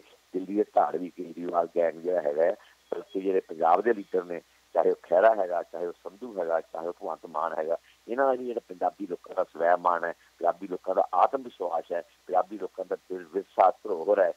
ਸਾਡਾ ਇੱਕ ਮਹਾਨ ਜਿਹੜੀ ਸਾਡੇ ਗੁਰੂ ਪੀਰਾਂ ਦੀ ਧਰਤੀ ਦਾ, ਸ਼ਹੀਦ ਭਗਤ ਸਰਾਭੇ ਦੀ ਧਰਤੀ ਦਾ ਜੋ ਇੱਕ ਵਿਲੱਖਣਤਾ ਸੀਗੀ, ਉਹਨੂੰ ਰੋਲ ਕੇ ਦਿੱਲੀ ਦਰਬਾਰ ਦੇ ਪੈਰਾਂ ਹੇਠ ਰੱਖ ਕੇ, ਪੈਰਾਂ ਹੇਠ ਮਸਲ ਵਾ ਕੇ ਇਹਨਾਂ ਨੇ ਪੰਜਾਬ ਦੀ ਜੋ ਹੱਤਕ ਕੀਤੀ ਹੈਗੀ ਆ, ਪੰਜਾਬ ਦੇ ਲੋਕਾਂ ਨੇ ਧੋਖਾ ਕੀਤਾ ਹੈਗਾ। ਇਤਿਹਾਸ ਇਹਨਾਂ ਨੂੰ ਕਦੀ ਮਾਫ਼ ਨਹੀਂ ਕਰੂਗਾ। ਔਰ ਪੰਜਾਬ ਨੂੰ ਅੱਜ ਸਭ ਸਪਸ਼ਟ ਰੂਪ ਕਹਿਣਾ ਚਾਹੁੰਦਾ, ਪੰਜਾਬ ਖੇਤਰੀਵਾਦ ਦੀ ਨਵੀਂ ਪਾਰਟੀ ਦੀ ਲੋੜ ਹੈ। 21ਵੀਂ ਸਦੀ ਦਾ ਖੇਤਰੀਵਾਦ ਅਸੀਂ ਨਾਅਰਾ ਲੈ ਕੇ ਆਏ ਹੈਗੇ ਹਾਂ। ਉਹ ਖੇਤਰੀਵਾਦ ਜਿਹੜਾ 20ਵੀਂ ਸਦੀ ਦਾ ਖੇਤਰੀਵਾਦ ਸੀਗਾ, ਜਿਹੜਾ ਕਿ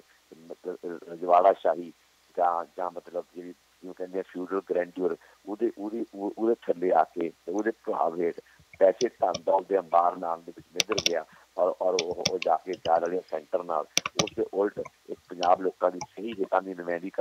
ਕਰਨ ਵਾਲੀ ਇੱਕ ਨਵੀਂ ਪਾਰਟੀ ਦੀ ਅਸੀਂ ਨੀਂਹ ਰੱਖਣ ਜਾ ਰਹੇ ਹਾਂ। ਇੱਕ ਨਵੇਂ ਅਸੀਂ ਫਰੰਟ ਦੀ ਨੀਂਹ ਰੱਖਣ ਜਾ ਰਹੇ ਹਾਂ ਜਿਸ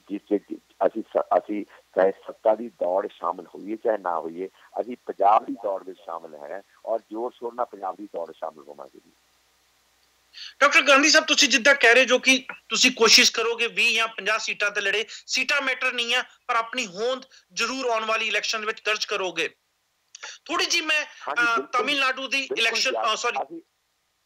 ਅਸੀਂ ਆਈਡੀਆ ਜਿਹੜਾ ਹੈਗਾ, idea of Punjab versus idea of ਆਪ, ਇਹਨੂੰ ਜ਼ੋਰ ਸ਼ੋਰ ਨਾਲ ਪ੍ਰਚਾਰਾਂਗੇ ਕਿ ਸਾਨੂੰ ਕਿਸੇ ਵੀ ਉਸ ਕੇਂਦਰੀਕ੍ਰਿਤ ਪਾਰਟੀ ਤੋਂ ਪੰਜਾਬ ਦੇ ਭਲੇ ਦੀ ਕੋਈ ਆਸ ਨਹੀਂ ਹੈਗੀ ਹੈ, ਜਿਹੜੀਆਂ ਡੋਰਾਂ ਹੈਗੀਆਂ, ਜਿਹਦੀ ਤਾਰ ਹੈਗੀ ਹੈ ਦਿੱਲੀ ਦੇ ਆਕਾ ਦੇ ਹੁਕਮ ਤੇ ਹਿਲਦੀ ਹੈ, ਚਾਹੇ ਉਹ ਸੋਨੀਆ ਗਾਂਧੀ ਹੋਵੇ, ਚਾਹੇ ਉਹ ਕੇਜਰੀਵਾਲ ਹੋਵੇ, ਚਾਹੇ ਅਮਿਤ ਸ਼ਾਹ ਹੋਵੇ, ਚਾਹੇ ਉਹ ਮੋਦੀ ਹੋਵੇ। ਅੱਜ ਇਹਨਾਂ ਨੂੰ ਦਰਕਾਰ ਕੇ ਪੰਜਾਬੀ ਲੋਕਾਂ ਦੀ ਪਾਰਟੀ, ਪੰਜਾਬ ਦੇ ਹਿੱਤਾਂ ਦੀ ਪਾਰਟੀ, ਜੀ ਪੰਥਕ ਧਿਰਾਂ ਵੀ ਸ਼ਾਮਲ ਹੋਣਗੀਆਂ, ਦਲਿਤ ਵੀ ਸ਼ਾਮਲ ਹੋਣਗੇ, ਹਿੰਦੂ ਭਰਾ ਵੀ ਸ਼ਾਮਲ ਹੋਣਗੇ। ਅਸੀਂ ਇੱਕ ਪੰਜਾਬ ਨੂੰ ਇੱਕ ਲੜੀ 'ਚ ਪਰੋਣਾ ਹੈਗਾ, ਪੰਜਾਬੀਅਤ ਦਾ ਝੰਡਾ ਬੁਲੰਦ ਕਰਨਾ ਹੈਗਾ, ਪੰਜਾਬ ਦੇ ਹੱਕਾਂ ਦਾ ਝੰਡਾ ਬੁਲੰਦ ਕਰਨਾ ਹੈਗਾ। ਅਸੀਂ ਪੰਜਾਬ ਦੇ ਹੱਲ ਤਲਾਸ਼ਣੇ ਹੈਗੇ ਆ ਔਰ ਪੰਜਾਬ ਨੂੰ ਸਹੀ ਮਾਅਨਿਆਂ ਵਿੱਚ ਇੱਕ ਜਿਹੜਾ ਬਦਲ ਹੈਗਾ ਹੈ, ਪੰਜਾਬ ਕੇਂਦਰਤ ਬਦਲ, ਉਹ ਅਸੀਂ ਅੱਜ ਪੇਸ਼ ਕੀਤਾ ਹੈਗਾ ਜੀ। ਸਾਡਾ ਜਿਹੜਾ ਮੈਨੀਫੈਸਟੋ ਹੈਗਾ, ਜਿਹੜਾ ਅਸੀਂ ਵਿਜ਼ਨ ਡਾਕੂਮੈਂਟ ਲਿਖਿਆ ਹੈਗਾ, ਬੜੀ ਮਿਹਨਤ ਤੋਂ ਬਾਅਦ ਸਾਡੀ ਉਹਨਾਂ ਬਹੁਤ ਲੋਕਾਂ ਨਾਲ ਗੱਲ ਹੋਈ ਹੈ, ਅਖੰਡ ਅਕਾਲੀ ਦਲ ਨਾਲ ਗੱਲ ਹੋਈ ਹੈ, ਦਲਿਤ ਜਥੇਬੰਦੀਆਂ ਨਾਲ ਗੱਲ ਹੋਈ ਹੈ, ਹੋਰ ਬੁੱਧੀਜੀਵੀਆਂ ਨਾਲ ਗੱਲ ਹੋਈ ਹੈ। ਸਾਨੂੰ ਤਾਂ ਬਹੁਤ ਹਜ਼ਾਰਾ ਮਿਲਿਆ ਹੈਗਾ ਜੀ। ਜ਼ਰੂਰੀ ਨਹੀਂ ਹੁੰਦਾ ਕਿ ਵੋਟਾਂ ਸਭ ਕੁਛ ਹੋਣ। ਇੱਕ idea, the strength of idea, ਜਿਹੜੀ ਆਈਡੀਆ ਦੀ ਜਿਹੜੀ ਤਾਕਤ ਹੈਗੀ ਹੈ ਉਹ ਬਹੁਤ ਤਾਕਤਵਰ ਚੀਜ਼ ਹੁੰਦੀ ਹੈਗੀ ਹੈ। ਉਹ ਸਮਾਂ ਆਉਣ 'ਤੇ ਉਹ ਜ਼ਰੂਰ ਲਾਜ਼ਮੀ ਤੌਰ 'ਤੇ ਲੋਕਾਂ ਨੂੰ ਗ੍ਰਿਪ ਕਰਦੀ ਹੈ, ਲੋਕਾਂ ਦੇ ਨਾਂ ਤੱਕ ਜਾਂਦੀ ਹੈਗੀ ਹੈ, ਔਰ ਉਸ ਆਈਡੀਆ ਪੰਜਾਬ ਨੂੰ ਅਸੀਂ ਅੱਗੇ ਲੈ ਕੇ ਆ ਰਹੇ ਹਾਂ। ਗਾਂਧੀ ਸਾਹਿਬ, ਮੈਨੂੰ ਪਤਾ ਤੁਸੀਂ ਘੱਟ ਸਮੇਂ ਵਾਸਤੇ ਆਏ ਹੋ, ਜਦੋਂ ਸਮਾਂ ਤੁਹਾਡਾ ਖਤਮ ਹੋ ਜੇ ਜਾਂ ਤੁਸੀਂ ਅਗਲੀ ਅਪਾਇੰਟਮੈਂਟ ਹੈ ਤੁਹਾਡੀ, ਮੈਨੂੰ ਜ਼ਰੂਰ ਨੋਟੀਫਾਈ ਕਰ ਦਿਓ। ਪਰ ਇੱਕ ਸਵਾਲ ਮੈਂ ਜ਼ਰੂਰ ਪੁੱਛਣਾ ਚਾਹੂੰਗਾ ਸਰ, ਚਾਹੇ ਵੈਸਟ ਬੰਗਾਲ ਦੀ ਮਮਤਾ ਬੈਨਰਜੀ ਦੀ ਗੱਲ ਕਰੀਏ, ਉੱਤਰ ਪ੍ਰਦੇਸ਼ ਦੀ ਮਾਇਆਵਤੀ ਜੀ ਦੀ ਗੱਲ ਕਰੀਏ, ਤਮਿਲਨਾਡੂ ਦੀ ਜੈ ਲਲਿਤਾ ਦੀ ਗੱਲ ਕਰੀਏ, ਕਿ ਦਿੱਲੀ ਦੇ ਕੇਜਰੀਵਾਲ ਸਾਹਿਬ ਦੀ ਗੱਲ ਕਰੀਏ, ਕਿਤੇ ਨਾ ਕਿਤੇ ਇੱਕ ਉਹ ਖੇਤਰੀ ਲੀਡਰ ਨੇ ਜੋ ਕਾਫੀ ਜ਼ਿਆਦਾ ਪਪੂਲਰ ਨੇ, ਪਰ ਪੰਜਾਬ ਦੇ ਵਿੱਚ ਪਤਾ ਨਹੀਂ ਕਿਉਂ ਪੰਜਾਬ ਦੇ ਲੀਡਰ ਜੋ ਪੰਜਾਬ ਦੀ ਖੇਤਰੀ ਪਾਰਟੀ ਸੀ ਸ਼੍ਰੋਮਣੀ ਅਕਾਲੀ ਦਲ, ਉਹਦਾ ਤੇ ਕਿਤੇ ਨਾ ਕਿਤੇ ਬਹੁਤ ਜ਼ਿਆਦਾ ਵਿਰੋਧ ਆ। ਉਹ 'ਚ ਮੈਂ ਕੋਈ ਸਵਾਲ ਨਹੀਂ ਪੁੱਛਦਾ, ਪਰ ਅਜੇ ਵੀ ਪੰਜਾਬ ਦੇ ਲੋਕ ਬਾਹਰ ਦੇ ਲੀਡਰਾਂ ਤੇ ਵਿਸ਼ਵਾਸ ਕਰਨ ਰਹੇ ਆ, ਪਰ ਪੰਜਾਬ 'ਚੋਂ ਉੱਭਰੇ ਹੋਏ ਲੀਡਰਾਂ ਦੇ ਨਾਲ ਜੁੜ ਕੇ ਚੱਲਣ ਨੂੰ ਤਿਆਰ ਨਹੀਂ ਹੈ। ਇਹਦਾ ਕੀ ਕਾਰਨ ਹੈ? ਇਹਦਾ ਕਾਰਨ ਹੈ ਜੀ ਕਿ ਪੰਜਾਬ ਨੇ ਜਿਹੜਾ ਖੁਦ ਆਪਣੇ ਆਪ ਨੂੰ ਦਿੱਲੀ ਦੀ ਗੁਲਾਮੀ ਸਵੀਕਾਰ ਕੀਤੀ ਹੋਈ ਹੈ। ਚਾਹੇ ਮਹਾਰਾਜਾ ਪਟਿਆਲਾ ਹੋਵੇ, ਮਹਾਰਾਜਾ ਪਟਿਆਲਾ ਮੇਰੇ ਬਜ਼ੁਰਗਾਂ ਵਰਗੇ ਹੈਗੇ ਆ, ਰਾਹੁਲ ਗਾਂਧੀ ਦੇ ਦਾਦੇ ਵਰਗੇ ਹੈਗੇ ਆ। ਰਾਹੁਲ ਗਾਂਧੀ ਨੇ ਸਾਲ ਘੁਮਾ ਘੁਮਾ ਕੇ ਮਹਾਰਾਜਾ ਪਟਿਆਲਾ ਜੀ ਹੋਰਾਂ ਦੀ ਝੀਸੀ ਕਰਾਤੀ ਪ੍ਰਧਾਨਗੀ ਪਦ ਦੇਣ ਵਾਸਤੇ। ਪੰਜਾਬ ਦੇ ਕਾਂਗਰਸੀ ਨੂੰ ਹੱਕ ਨਹੀਂ ਹੈਗਾ ਕਿ ਆਪਣਾ ਪ੍ਰਧਾਨ ਚੁਣ ਸਕਣ, ਉਹ 10 ਜਨਪਦ ਚੁਣਦਾ ਹੈਗਾ। ਇਸੇ ਤਰ੍ਹਾਂ ਅਕਾਲੀ ਦਲ ਦਾ ਜੋ ਹਾਲ ਹੈਗਾ ਉਹਦੇ 'ਚ ਵੀ ਜੋ ਇੱਕ ਪਰਿਵਾਰਵਾਦ ਭਾਰੀ ਹੈਗਾ, ਇੱਕ ਮਤਲਬ ਵਿਅਕਤੀਵਾਦ ਭਾਰੂ ਹੈਗਾ ਹੈ, ਉਹਦਾ ਵੀ ਸਿਖਰ ਹੈਗਾ ਜੀ। ਇਹੀ ਹਾਲ ਬਾਕੀ ਪਾਰਟੀਆਂ ਦਾ ਹੈਗਾ ਜੀ। ਸੋ ਇਸ ਕਰਕੇ ਵੀ ਜਿਹੜੇ ਪੰਜਾਬ ਦੇ ਲੀਡਰ ਸੀਗੇ, ਚਾਹੇ ਭਗਵੰਤ ਮਾਨ ਹੈ, ਚਾਹੇ ਉਹ ਸੰਧੂ ਹੈ, ਚਾਹੇ ਖਹਿਰਾ ਹੈਗਾ, ਇਹਨਾਂ ਸਾਰਿਆਂ ਨੇ ਮਾਨਸਿਕ ਗੁਲਾਮੀ ਸਵੀਕਾਰ ਕਰ ਲਈ ਜੀ ਕੇਜਰੀਵਾਲ ਦੀ। ਪੰਜਾਬ ਦੀ ਇੰਨੀ ਧਰਤੀ ਦਾ ਮਹਾਨ ਵਿਰਸਾ ਸੀਗਾ, ਗੁਰੂ ਸਾਹਿਬਾਨ ਦਾ ਇੰਨਾ ਮਹਾਨ ਵਿਰਸਾ ਸੀ, ਗਦਰੀ ਬਾਬਿਆਂ ਦਾ ਇੰਨਾ ਮਹਾਨ ਵਿਰਸਾ ਸਾਡੇ ਕੋਲ ਹੈਗਾ ਹੈ, ਭਗਤ ਸਰਾਭਿਆਂ ਦਾ, ਬੱਬਰ ਅਕਾਲੀ ਲਹਿਰ ਦਾ, ਕੂਕਾ ਲਹਿਰ ਦਾ। ਸਾਡਾ ਤਾਂ ਵਿਰਸਾ ਹੀ ਲੜਨ ਦਾ ਵਿਰਸਾ ਹੈਗਾ, ਸਾਡਾ ਵਿਰਸਾ ਹੈਗਾ ਹੈ ਜਿਹੜਾ ਬਾਬੇ ਨਾਨਕ ਪਾਪ ਦੀ ਜਨ ਲੈ ਕਾਬਲੋਂ ਧਾਇਆ, ਜੋਰੀ ਮੰਗੇ ਦਾਨ ਦੇ ਲਾਲੋ, ਰਾਜੇ ਸ਼ੀਹ ਮੁਕੱਦਮ ਕੁੱਤੇ ਜਾਇਜ਼। ਸਾਡਾ ਤਾਂ ਸਥਾਪਤੀ ਨਾਲ ਲੜਨ ਦਾ ਵਿਰਸਾ, ਸਾਡਾ ਤਾਂ ਸੱਤਾ ਨਾਲ ਲੜਨ ਦਾ ਵਿਰਸਾ ਸ਼ੁਰੂ ਤੋਂ ਹੈਗਾ ਹੈ, ਔਰ ਪੰਜਾਬ ਨੇ ਸਭ ਤੋਂ ਬਾਅਦ ਕਾਬੂ ਆਇਆ ਅੰਗਰੇਜ਼ਾਂ ਦੇ ਵੀ। ਤਾਂ ਉਸ ਪੰਜਾਬ ਦੇ ਜਿਹੜੀ ਲੀਡਰਸ਼ਿਪ ਹੈ, ਉਹਨਾਂ ਲਾਲਚ ਬਸ ਜਿਹੜਾ ਹਲਕਾ ਪੈਦਾ ਕੀਤਾ ਕੇਜਰੀਵਾਲ ਨੇ ਸੱਤਾ ਦਾ, ਉਹਦੇ ਵਿੱਚ ਆ ਕੇ ਪੰਜਾਬ ਨੂੰ ਆਪਣੇ ਆਪ ਨੂੰ ਨਹੀਂ ਰੋਕਿਆ, ਸਾਰੇ ਪੰਜਾਬ ਦੀ ਅਣਖ ਕਲਕੀ ਤੇ ਉਹਨਾਂ ਦਾ ਸਵੈਮਾਨ ਹੈਗਾ ਹੈ, ਜਿਹੜੀ ਉਹਦੀ ਆਤਮ ਵਿਸ਼ਵਾਸ ਹੈਗਾ, ਉਹਨੂੰ ਰੋਕ ਕੇ ਕੇਜਰੀਵਾਲ ਦੇ ਪੈਰਾਂ 'ਚ ਰੱਖ ਦਿੱਤਾ, ਸੰਜੇ ਦੁਰਗੇਸ਼ ਜੁੰਡਲੀ ਦੇ ਪੈਰਾਂ 'ਚ ਰੱਖ ਦਿੱਤਾ ਹੈਗਾ। ਔਰ ਜਿਹੜੀ ਬੜੀ ਸ਼ਰਮ ਵਾਲੀ ਗੱਲ ਹੈ, ਇਤਿਹਾਸ ਇਹਨਾਂ ਨੂੰ ਕਦੀ ਮਾਫ਼ ਨਹੀਂ ਕਰੂਗਾ। ਔਰ ਜਦੋਂ ਇਤਿਹਾਸ ਲਿਖਿਆ ਜਾਊਗਾ ਤਾਂ ਇਹਨਾਂ ਦਾ ਨਾਮ ਵੀ ਉਹਨਾਂ ਲੋਕਾਂ ਲਿਖਿਆ ਜਾਊਗਾ ਜਿਨ੍ਹਾਂ ਨੇ ਪੰਜਾਬ ਦੀ ਜਿਹੜੀ ਕਲਗੀ ਸੀਗੀ ਉਹਨੂੰ ਕੇਜਰੀਵਾਲ ਦੀ ਜੁੰਡਲੀ ਦੇ ਪੈਰਾਂ 'ਚ ਰੋਲਿਆ ਹੈਗਾ ਹੈ। ਔਰ ਪੰਜਾਬ ਇਸ ਦਾ ਬਦਲਾ ਲਊਗਾ ਇਹਨਾਂ ਕੋਲੋਂ ਵੀ, ਔਰ ਇਹ ਬਖਸ਼ੇ ਨਹੀਂ ਜਾਣਗੇ। ਕੀ ਗਾਂਧੀ ਸਾਹਿਬ ਆਉਣ ਵਾਲੀ ਪੰਜਾਬ ਦੀ ਇਲੈਕਸ਼ਨ 'ਚ ਹਿੱਸਾ ਲੈਣਗੇ? ਮੈਂ ਤਾਂ ਹਿੱਸਾ ਨਹੀਂ ਆਪ ਕਹੀ, ਪਰ ਮੈਂ ਜ਼ਰੂਰ ਉਹਨਾਂ ਲੋਕਾਂ ਦੀ ਸਪੋਰਟ ਕਰੂੰਗਾ ਜਿਹੜੇ ਇਲੈਕਸ਼ਨ ਮੈਨੀਫੈਸਟੋ ਹੈ, ਸਾਡਾ ਪੰਜਾਬ ਬਾਰੇ ਜਿਹੜਾ ਮਨੋਰਥ ਪੱਤਰ ਹੈਗਾ ਜਾਂ ਜਿਹਨੂੰ ਆਪਾਂ ਵਿਜ਼ਨ ਡਾਕੂਮੈਂਟ ਕਹਿੰਦੇ ਆ, ਜਿਹਨਾਂ ਨਾਲ ਸਹਿਮਤੀ ਪ੍ਰਗਟਾਉਣਗੇ, ਪੰਜਾਬ ਦੇ ਹੱਕਾਂ ਦੀ ਗੱਲ ਕਰਨਗੇ, ਪੰਜਾਬ ਦੀ ਜਿਹੜੀ ਇੱਧਰਵਾਦ ਦਾ ਜਿਹੜਾ ਇੱਕ ਤੋਂ ਚੱਲੀ ਆ ਰਹੀ ਹੈ ਦਿੱਲੀ ਵਿੱਚ, ਜਿਹੜਾ ਕਿ ਏਕਤਾ 'ਚ ਅਨੇਕਤਾ ਵਿੱਚ ਨਾਰੇ ਵਿੱਚ ਜਿਹੜਾ ਏਕਤਾ ਐਲੀਮੈਂਟ ਹੈ ਉਹ ਦਿਨ ਪਰ ਦਿਨ ਹਾਵੀ ਹੋ ਰਿਹਾ ਹੈਗਾ, ਔਰ ਅਨੇਕਤਾ ਨੂੰ ਰੋੜਿਆ ਜਾ ਰਿਹਾ, ਅਨੇਕਤਾ ਨੂੰ ਖਤਮ ਕੀਤਾ ਜਾ ਰਿਹਾ ਹੌਲੀ ਹੌਲੀ। ਚਾਹੇ ਉਹ ਮਤਲਬ ਧਾਰਮਿਕ ਅਨੇਕਤਾ ਹੋਵੇ, ਚਾਹੇ ਉਹ ਦਲਿਤਾਂ ਦੀ ਗੱਲ ਹੋਵੇ, ਚਾਹੇ ਉਹ ਘੱਟ ਗਿਣਤੀਆਂ ਦੀ ਗੱਲ ਹੋਵੇ, ਚਾਹੇ ਉਹ ਆਦੀਵਾਸੀ ਦੀ ਗੱਲ ਹੋਵੇ, ਜਿਹੜਾ ਅਨੇਕਤਾ ਨੂੰ ਰੋੜਿਆ ਜਾ ਰਿਹਾ, ਉਹ ਜਿਹੜਾ ਏਕਤਾ ਐਲੀਮੈਂਟ ਹੈ ਉਹਨੂੰ ਕਮਜ਼ੋਰ ਕਰਨਾ ਸਾਡਾ ਫਰਜ਼ ਹੈਗਾ। ਅਨੇਕਤਾ ਨੂੰ ਵਧਣ ਫੁੱਲਣ ਦੇ ਪੂਰੇ ਖੁੱਲ੍ਹੇ ਸਮਾਜ ਚ ਉਡਾਰੀ ਮਾਰਨ ਦੇ ਮੌਕੇ ਦਿਵਾਉਣੇ, ਇਹ ਸਾਡਾ ਇੱਕ ਵੱਡੇ ਲੰਮੇ ਚੌੜੇ ਏਜੰਡੇ ਦਾ ਇੱਕ ਹਿੱਸਾ ਹੈਗਾ ਜੀ। ਤੇ ਤਾਂ ਹੀ ਜਿਹੜੀ ਰਾਜਾਂ ਨੂੰ ਮੁਕਤੀ ਹੈਗੀ ਕੇਂਦਰ ਕੋਲੋਂ, ਤਾਂ ਹੀ ਰਾਜਾਂ ਨੂੰ ਜੋ ਇਸ ਤਰ੍ਹਾਂ ਦੀ ਵਧਣ ਫੁੱਲਣ ਦੇ ਪੂਰੇ ਇੱਕ ਜਮਹੂਰੀ ਮੁਲਕ 'ਚ ਜੋ ਮੌਕੇ ਪੈਦਾ ਹੋਣੇ ਹੈਗੇ ਆ, ਉਹ ਤਾਂ ਹੀ ਹੋ ਸਕਦੇ ਹੈਗੇ ਜੇ ਇੱਕ ਦੀ ਜਕੜ ਹੈਗੀ ਹੈ ਜਿਹਨੇ ਸਦਾ ਹੀ ਪੰਜਾਬ ਦੇ ਪਾਣੀਆਂ ਨਾਲ, ਪੰਜਾਬ ਦੇ ਇਲਾਕਿਆਂ ਨਾਲ, ਪੰਜਾਬ ਦੀ ਰਾਜਧਾਨੀ ਨਾਲ, ਪੰਜਾਬ ਦੀ ਭਾਸ਼ਾ ਨਾਲ ਜੋ ਧੱਕਾ ਕੀਤਾ ਹੈਗਾ, ਉਹਨੂੰ ਖਤਮ ਕਰਨ ਵਾਸਤੇ ਜਿਹੜਾ ਇੱਕ ਪੰਜਾਬੀ ਕੇਂਦਰਿਤ ਇੱਕ ਸੰਗਠਨ ਹੈਗਾ ਹੈ, ਇੱਕ ਮਹਾਗਠਬੰਧਨ ਹੈਗਾ, ਅੱਜ ਦੀ ਘੜੀ 'ਚ ਉਹ ਤਿਆਰ ਹੋਊਗਾ। ਉਸ ਤੋਂ ਬਾਅਦ ਹੌਲੀ ਹੌਲੀ ਕਿੰਨੀਆਂ ਧਿਰਾਂ ਸਾਡੇ ਵਿੱਚ ਆਉਣਗੀਆਂ, ਆਪਣੇ ਆਪ ਨੂੰ ਸਬਜ਼ਿਊਮ ਕਰਕੇ, ਆਤਮਸਾਤ ਕਰਕੇ ਇੱਕ ਨਵੀਂ ਖੇਤਰੀ ਪਾਰਟੀ ਦਾ ਉਦੈ ਹੋਊਗਾ ਪੰਜਾਬ ਵਿੱਚ। ਉਸ 17 ਉਹਦੀ ਇੱਕ ਸਾਈਡ ਲਾਈਨ ਈਵੈਂਟ ਜ਼ਰੂਰ ਆ ਰਹੀ ਹੈਗੀ ਹੈ, ਜਿੱਥੇ ਸਾਨੂੰ ਅਸੀਂ ਕੰਮ ਕਰਾਂਗੇ, ਅਸੀਂ ਲੜਾਂਗੇ ਵੀ, ਅਸੀਂ ਆਪਣੀ ਹਾਜ਼ਰੀ ਦਰਜ ਕਰਾਵਾਂਗੇ। ਪਰ ਜੇ ਇਹ ਕਹੋ ਕਿ ਅਸੀਂ ਕਈ ਸਰਕਾਰ ਬਣਾਉਣ ਦੀ ਦੌੜ 'ਚ ਹੈਗੀ, ਅੱਜ ਦੀ ਤਰੀਕ ਕਈ ਸਰਕਾਰ ਬਣਾਉਣ ਦੀ ਦੌੜ 'ਚ ਨਹੀਂ ਹੈਗੇ ਆ, ਅਸੀਂ ਆਈਡੀਆ ਆਫ ਪੰਜਾਬ ਨੂੰ ਸਥਾਪਿਤ ਕਰਨ ਦੀ ਦੌੜ ਵਿੱਚ ਹੈਗੇ ਹਾਂ, ਜਿਹਦੇ ਲੰਮੇ ਦੂਰ ਰਸ ਨਤੀਜੇ ਨਿਕਲਣਗੇ। गांधी साहब एक अखीर क्वेश्चन पूछना चाहूंगा पंजाब ਦੇ ਪਾਣੀਆਂ ਤੋਂ ਰਿਲੇਟਡ ਮੋਦੀ ਸਾਹਿਬ ਆਪਣੀ ਬਠਿੰਡੇ ਫੇਰੀ ਵਿੱਚ ਇੰਡਸ ਵਾਟਰ ਟ੍ਰੀਟੀ ਦੀ ਗੱਲ ਕਰਕੇ ਗਏ ਸੀ ਜੇ ਇੰਡਸ ਵਾਟਰ ਟ੍ਰੀਟੀ ਦੀ ਗੱਲ ਕਰੀਏ ਤੇ 6 ਨਹਿਰਾਂ ਜਿਹੜੀਆਂ ਇੰਡੀਆ ਤੋਂ ਬਹਿ ਕੇ ਪਾਕਿਸਤਾਨ ਜਾਂਦੀਆਂ ਨੇ 3 ਨਹਿਰਾਂ ਦੇ ਪਾਣੀ ਦਾ 100% ਰਾਈਟ ਇੰਡੀਆ ਦੇ ਕੋਲ ਆ ਜੋ ਕਿ शायद फुल्ली पूरी तरीके ਨਾਲ यूटिलाइज नहीं हो रहा ਤੇ ਬਾਕੀ ਬਚੀਆਂ 3 ਨਹਿਰਾਂ ਦਾ 20% ਪਾਣੀ ਇੰਡੀਆ ਯੂਜ਼ ਕਰ ਸਕਦਾ ਵਾ ਤੇ ਡੈਮਸ ਬਣਾਉਣ ਦੇ ਵਾਸਤੇ ਵੀ ਉਹਨੂੰ ਇਸਤੇਮਾਲ ਕਰ ਸਕਦਾ ਹੈ ਉਹਦਾ ਵੀ ਪ੍ਰੋਪਰਲੀ ਇਸਤੇਮਾਲ ਨਹੀਂ ਹੋ ਰਿਹਾ मैं ਤੁਹਾਡੇ ਵਿਚਾਰ ਜਾਨਣਾ ਚਾਹੂੰਗਾ ਨਰਿੰਦਰ ਮੋਦੀ ਸਾਹਿਬ ਦੇ ਇੰਡਸ ਵਾਟਰ ਟ੍ਰੀਟੀ ਦੇ ਕਮੈਂਟ ਉੱਤੇ ਇਹ ਬਿਲਕੁਲ ਸਾਈ ਇਸ ਨੂੰ ਸਾਈਡ ਟਰੈਕ ਕਰਨ ਦਾ ਇੱਕ ਟ੍ਰਿਕ ਹੈਗਾ ਜੀ ਇੱਕ ਧੋਖੇਬਾਜ਼ ਬਿਆਨ ਹੈਗਾ ਹੈ ਇਹਦੇ ਵਿੱਚ ਪੰਜਾਬ ਵਾਸਤੇ ਕੁਝ ਨਹੀਂ ਰੱਖਿਆ ਹੋਇਆ ਸਰਕਾਰ ਨੇ ਕੇਂਦਰੀ ਸੱਤਾ ਨੇ ਪਾਣੀਆਂ ਦੇ ਮਾਮਲੇ 'ਚ ਇਸ ਨੂੰ ਅੰਤਰਰਾਜੀ ਝਗੜਾ ਬਣਾਤਾ ਹੈਗਾ ਕਿ ਇਹ ਹਰਿਆਣਾ ਰਾਜਸਥਾਨ ਤੇ ਪੰਜਾਬ ਵਿੱਚ ਪਿਛੜਾ ਅੰਤਰਰਾਜੀ ਝਗੜਾ ਹੈਗਾ ਮੈਂ ਆਪਣੇ ਸੱਤਾ ਦੇ ਸਾਰੇ ਦਰਸ਼ਕਾਂ ਨੂੰ ਦੱਸਣਾ ਚਾਹੁੰਦਾ ਹਾਂ ਕਿ ਅੰਤਰਰਾਜੀ ਦਰਿਆ ਹੀ ਨਹੀਂ ਹੈਗੇ ਹੈ ਰਾਜਸਥਾਨ 'ਚ ਕੋਈ ਰਾਵੀ ਸਤਲੁਜ ਬਿਆਸ ਵਗਦਾ ਹੀ ਨਹੀਂ ਹੈਗਾ ਹੈ ਹਰਿਆਣੇ 'ਚ ਰਾਵੀ ਸਤਲੁਜ ਬਿਆਸ ਵਗਦਾ ਹੀ ਨਹੀਂ ਹੈਗਾ ਦਿੱਲੀ ਸਤਲੁਜ ਰਾਵੀ ਬਿਆਸ ਵਗਦਾ ਹੀ ਨਹੀਂ ਹੈਗਾ ਜੇ ਦਰਿਆ ਅੰਤਰਰਾਜੀ ਹੈ ਨਹੀਂ ਤਾਂ ਝਗੜਾ ਅੰਤਰਰਾਜੀ ਕੀ ਹੋ ਗਿਆ ਕਿੱਥੋਂ ਪੈਦਾ ਹੋ ਗਿਆ ਝਗੜਾ ਬਿਲਕੁਲ ਝਗੜਾ ਅੰਤਰਰਾਜੀ ਨਹੀਂ ਹੈ ਪੰਜਾਬ ਦੇ ਪਾਣੀ ਦੇ ਮਲਕੀਅਤ ਦਾ ਮਾਮਲਾ ਹੈਗਾ ਮਾਲਕੀ ਦਾ ਮਾਮਲਾ ਹੈਗਾ ਉਹਨੂੰ ਸਾਈਡ ਟਰੈਕ ਕੀਤਾ ਕਾਂਗਰਸ ਨੇ ਉਹਨੂੰ ਸਾਈਡ ਟਰੈਕ ਕਰਕੇ ਪੰਜਾਬ ਨਾਲ ਦਗਾ ਕੀਤਾ ਅਕਾਲੀਆਂ ਨੇ ਤੇ ਉਹਨੂੰ ਸਾਈਡ ਟਰੈਕ ਤੇ ਭਾਜਪਾ ਵੀ ਉਹੀ ਦਗਾ ਕਰ ਰਹੀ ਹੈਗੀ ਹੈ ਪਰ ਪੰਜਾਬ ਦੇ ਪਾਣੀਆਂ ਦੇ ਪੰਜਾਬ ਦਾ ਹੱਕ ਹੈ ਰਿਪੇਅਰ ਅਸੂਲਾਂ ਦੇ ਮੁਤਾਬਕ ਰਾਜਸਥਾਨ ਦਾ ਕੋਈ ਹੱਕ ਨਹੀਂ ਹੈਗਾ ਦਿੱਲੀ ਦਾ ਕੋਈ ਹੱਕ ਨਹੀਂ ਹੈਗਾ ਹਰਿਆਣੇ ਕੋਲ ਇੱਕ ਦਰਿਆ ਸੀਗਾ ਯਮੁਨਾ ਉਹ ਟੋਟਲ ਹਰਿਆਣੇ ਕੋਲ ਰਹਿ ਗਿਆ ਹੈਗਾ ਕਿਉਂਕਿ ਪੰਜਾਬ 'ਚ ਨੀਤੀ ਵਗਦਾ ਉਹ ਪਰ ਜਿਹੜੇ ਪੰਜਾਬ ਦੇ ਦਰਿਆ ਵਗਦੇ ਸੀਗੇ ਉਹ ਹਰਿਆਣੇ ਨੂੰ ਦੇਤਾ 35 ਲੱਖ 1 ਫੁੱਟ ਪਾਣੀ 35 ਲੱਖ ਪੰਜਾਬ ਨੂੰ ਛੱਡ ਦਿੱਤਾ ਤੇ ਬਾਕੀ 2 ਦਿੱਲੀ ਨੂੰ ਦੇ ਦਿੱਤਾ ਤੇ 80 ਲੱਖ ਏਕੜ ਫੁੱਟ ਰਾਜਸਥਾਨ ਨੂੰ ਜਿਹੜਾ ਕਿ ਬਿਲਕੁਲ ਗੈਰ ਰਿਪੇਰੀਅਨ ਰਾਜ ਹੈ ਕਿ ਕੋਈ ਇੱਕ ਦਰਿਆ ਨਹੀਂ ਵਗਦਾ ਹੈਗਾ ਉਸ ਰਾਜਸਥਾਨ ਨੂੰ ਉਹ ਰੇਗਿਸਤਾਨ ਨੂੰ ਸਿੱਝਣ ਵਾਸਤੇ ਦੇ ਦਿੱਤਾ ਜਦ ਕਿ ਪੰਜਾਬ ਨੂੰ ਰੇਗਿਸਤਾਨ ਬਣਾ ਦਿੱਤਾ ਗਿਆ ਹੈਗਾ ਪੰਜਾਬ 15 ਸਾਲ ਨੂੰ ਪੀਣ ਵਾਲੇ ਪਾਣੀ ਨੂੰ ਵੀ ਤਰਸੂਗਾ ਅਸੀਂ ਸਭ ਤੋਂ ਹੇਠਲੀ ਪਰਤ 350 ਫੁੱਟ ਤੋਂ ਜਿੱਥੇ ਲੱਗੇ ਪਾਣੀ ਹੈ ਹੀ ਨਹੀਂ ਜਿਹੜਾ ਪਾਣੀ ਸਾਡੇ ਕੋਲ ਆਉਣ ਵਾਲੀ ਨਸਲਾਂ ਦੀ ਅਮਾਨਤ ਹੈਗੀ ਹੈ ਉਹ ਪਾਣੀ ਅਸੀਂ ਵਰਤ ਕੇ 14.5 ਲੱਖ ਟਿਊਬਵੈਲ ਨਾਲ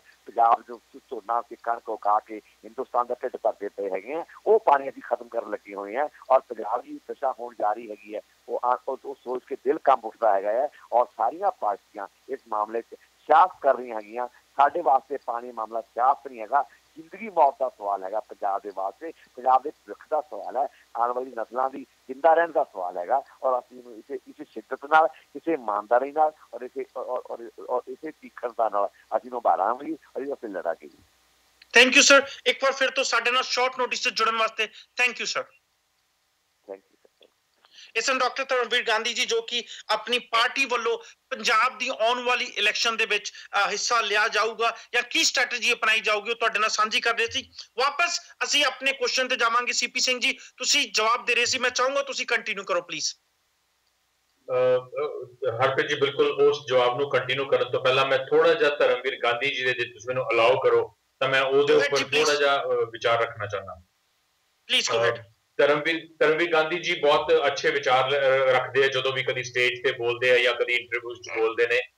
ਇੱਥੇ ਇੱਕ ਚੀਜ਼ ਕਲੀਅਰ ਕਰ ਦੇਣੀ ਬਹੁਤ ਜ਼ਰੂਰੀ ਹੋ ਜਾਂਦੀ ਹੈ ਹਰਪ੍ਰੀਤ ਜੀ ਕਿ ਜਦੋਂ ਅਸੀਂ ਪੰਜਾਬ ਦੇ ਵਿੱਚ ਇਲੈਕਸ਼ਨ ਲੜਨ ਦੀ ਗੱਲ ਕਰਦੇ ਹਾਂ ਔਰ ਪੰਜਾਬ ਦੇ ਮੁੱਦਿਆਂ ਦੀ ਗੱਲ ਕਰਦੇ ਹਾਂ ਪੰਜਾਬ ਦੇ ਪਾਣੀਆਂ ਦੀ ਗੱਲ ਕਰਦੇ ਹਾਂ ਔਰ ਐਸੇ ਮੁੱਦਿਆਂ ਦੀ ਗੱਲ ਕਰਦੇ ਹਾਂ ਜਿਹਦੇ ਨਾਲ ਅੱਜ ਪੰਜਾਬ ਪੂਰੀ ਇੱਕ ਵੱਡੀ ਤਰਾਸਦੀ ਦੇ ਵਿੱਚੋਂ ਨਿਕਲ ਰਿਹਾ ਤਾਂ ਉਹ ਗੱਲਾਂ ਸਮਝ ਵਿੱਚ ਆਉਂਦੀਆਂ ਲੇਕਿਨ ਜੇ ਉਹੀ ਤੁਹਾਡੇ ਕੁਐਸਚਨ ਤੇ ਆਣਾ ਮੈਂ ਜੇ ਛੋਟੀਆਂ ਏਦਾਂ ਦੇ ਪਾਰਟੀਆਂ ਆਪਣੀ ਸੋਚ ਲੈ ਕੇ ਜਿਹੜੀ ਕਿ ਪੰਜਾਬ ਦੇ ਹਿੱਤਾਂ ਦੇ ਵਿੱਚ ਹੋਵੇ ਉਹ ਇਕੱਠੇ ਹੋ ਕੇ ਕੰਟੈਸਟ ਕਰਨ ਤਾਂ ਆਈ ਥਿੰਕ ਪੰਜਾਬ ਦੇ ਜਿਹੜੇ ਵੋਟਰ ਹੈ ਜਾਂ ਪੰਜਾਬ ਦੇ ਜਿਹੜੇ ਲੋਕ ਹੈ ਉਹ ਕਨਫਿਊਜ਼ ਹੋਣ ਤੋਂ ਬਚ ਜਾਣਗੇ ਜੇ ਅਸੀਂ ਇਹੀ ਜਿਵੇਂ ਧਰਮਵੀਰ ਗਾਂਧੀ ਜੀ ਨੇ ਕਿਹਾ ਕਿ ਅਸੀਂ 20 ਜਾਂ 25 ਸੀਟਾਂ ਤੋਂ ਲੜਾਂਗੇ ਜਾਂ 30 ਸੀਟਾਂ ਤੋਂ ਲੜਾਂਗੇ ਤਾਂ ਉਹ ਬਾਕੀ ਸੀਟਾਂ ਨੂੰ ਕੈਲਕੂਲੇਟ ਕਿਵੇਂ ਹੋਏਗਾ ਔਰ ਰਾਜ ਕੌਣ ਕਰੇਗਾ ਫਿਰ ਅਸੀਂ ਉਸੇ ਤੁਸੀਂ ਕਹਿ ਲਓ ਕਿ ਲਟਕ ਜਾਵਾਂਗੇ ਵਿੱਚ ਵਿਚਾਲੇ ਕਿ ਪੰਜਾਬ ਦੀਆਂ ਮੁੱਦਿਆਂ ਦੀ ਜਿਹੜੀ ਗੱਲ ਸੀਗੀ ਜਾਂ ਪੰਜਾਬ ਨੂੰ ਇੱਕ ਵੱਖਰਾ ਸੂਬਾ ਬਣਾਉਣ ਦੀ ਗੱਲ ਕਰ ਰਹੇ ਨੇ ਕਿ ਇੱਕ ਮਾਡਲ ਸੂਬਾ ਬਣਾਉਣ ਦੀ ਗੱਲ ਕਰ ਰਹੇ ਨੇ ਉਹ ਚੀਜ਼ ਪਿਛੜ ਜਾਏਗੀ ਬਿਲਕੁਲ ਸਹੀ ਹੈ ਸਾਨੂੰ ਜੇ ਏਦਾਂ ਦੀ ਰਾਜਨੀਤੀ ਮਿਲ ਜਾਏ ਜਿਹਦੇ ਵਿੱਚ ਛੋਟੀਆਂ ਪਾਰਟੀਆਂ ਜਿਹੜੀਆਂ ਕਿ ਇਵੋਲਵ ਹੁੰਦੀਆਂ ਵੱਡੀਆਂ ਪਾਰਟੀਆਂ ਦੇ ਤੁਸੀਂ ਕਹਿ ਲਓ ਕਿ ਗਲਤ ਕੰਮਾਂ ਕਰਕੇ ਜਾਂ ਉਹਨਾਂ ਦੀ ਬਦਨੀਤੀਆਂ ਕਰਕੇ ਤਾਂ ਇੱਕ ਚੀਜ਼ ਪੰਜਾਬ ਨੂੰ ਕਲੀਅਰ ਹੋ ਜਾਂਦੀ ਹੈ ਕਿ ਇਹ ਜੇ ਪਾਰਟੀਆਂ ਇਕੱਠੀਆਂ ਹੋ ਕੇ ਕੰਟੈਸਟ ਕਰਦੀਆਂ ਤਾਂ ਪੰਜਾਬ ਦੇ ਮੁੱਦਿਆਂ ਦੇ ਉੱਪਰ ਕੰਟੈਸਟ ਕਰਦੀਆਂ ਤਾਂ ਬਹੁਤ ਵੱਡਾ ਇੱਕ ਬਦਲ ਪੰਜਾਬ ਦੀ ਰਾਜਨੀਤੀ ਵਿੱਚ ਦੇਖਣ ਨੂੰ ਮਿਲੂਗਾ ਲੇਕਿਨ ਅੱਜ ਦੀ ਡੇਟ ਦੇ ਵਿੱਚ ਦੇਖ ਲਓ ਜਾਂ ਪ੍ਰੀਵੀਅਸ ਹਿਸਟਰੀ ਦੇਖ ਲਓ, ਇਹ ਪੋਸੀਬਲ ਹੋਣਾ, मतलब मैं नहीं कहूंगा कि पॉसिबल होना, इम्पॉसिबल ही है, क्योंकि हरेक दे अपने मुद्दे हो जाते हैं, हरेक नूं प्रधानगी दा मिल जाता है, हरेक नूं अपनी एक ईगो जिहड़ी आ उहदे विच क्लैश हो जाती है। सो ये चीज होनी बहुत औखी है, लेकिन अगर जे हो जाए तो पंजाब दी जिहड़े एक नुहार है वो बिल्कुल ही डिफरेंट देखने को मिलेगी।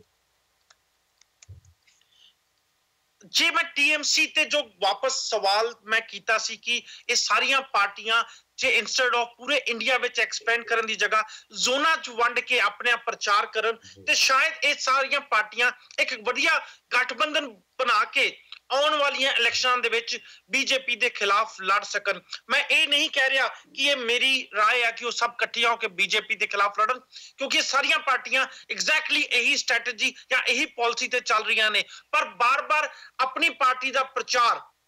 वही स्टेटां विच करना जिथे कि इन्हां दी नाल दी एक भाईवाल पार्टी ऑलरेडी काफी मजबूत आ, कि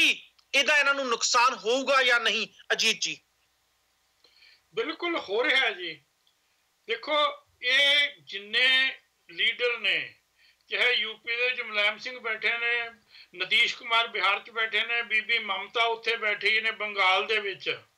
और पंजाब दे विच केजरीवाल उभर रहे ने, सारियां दा निशाना प्राइम मिनिस्टरशिप है, और एक्सपैक्ट किया जाता है कि दूजे लोग साडा साथ देण, असीं दूजे दा साथ नहीं देंगे।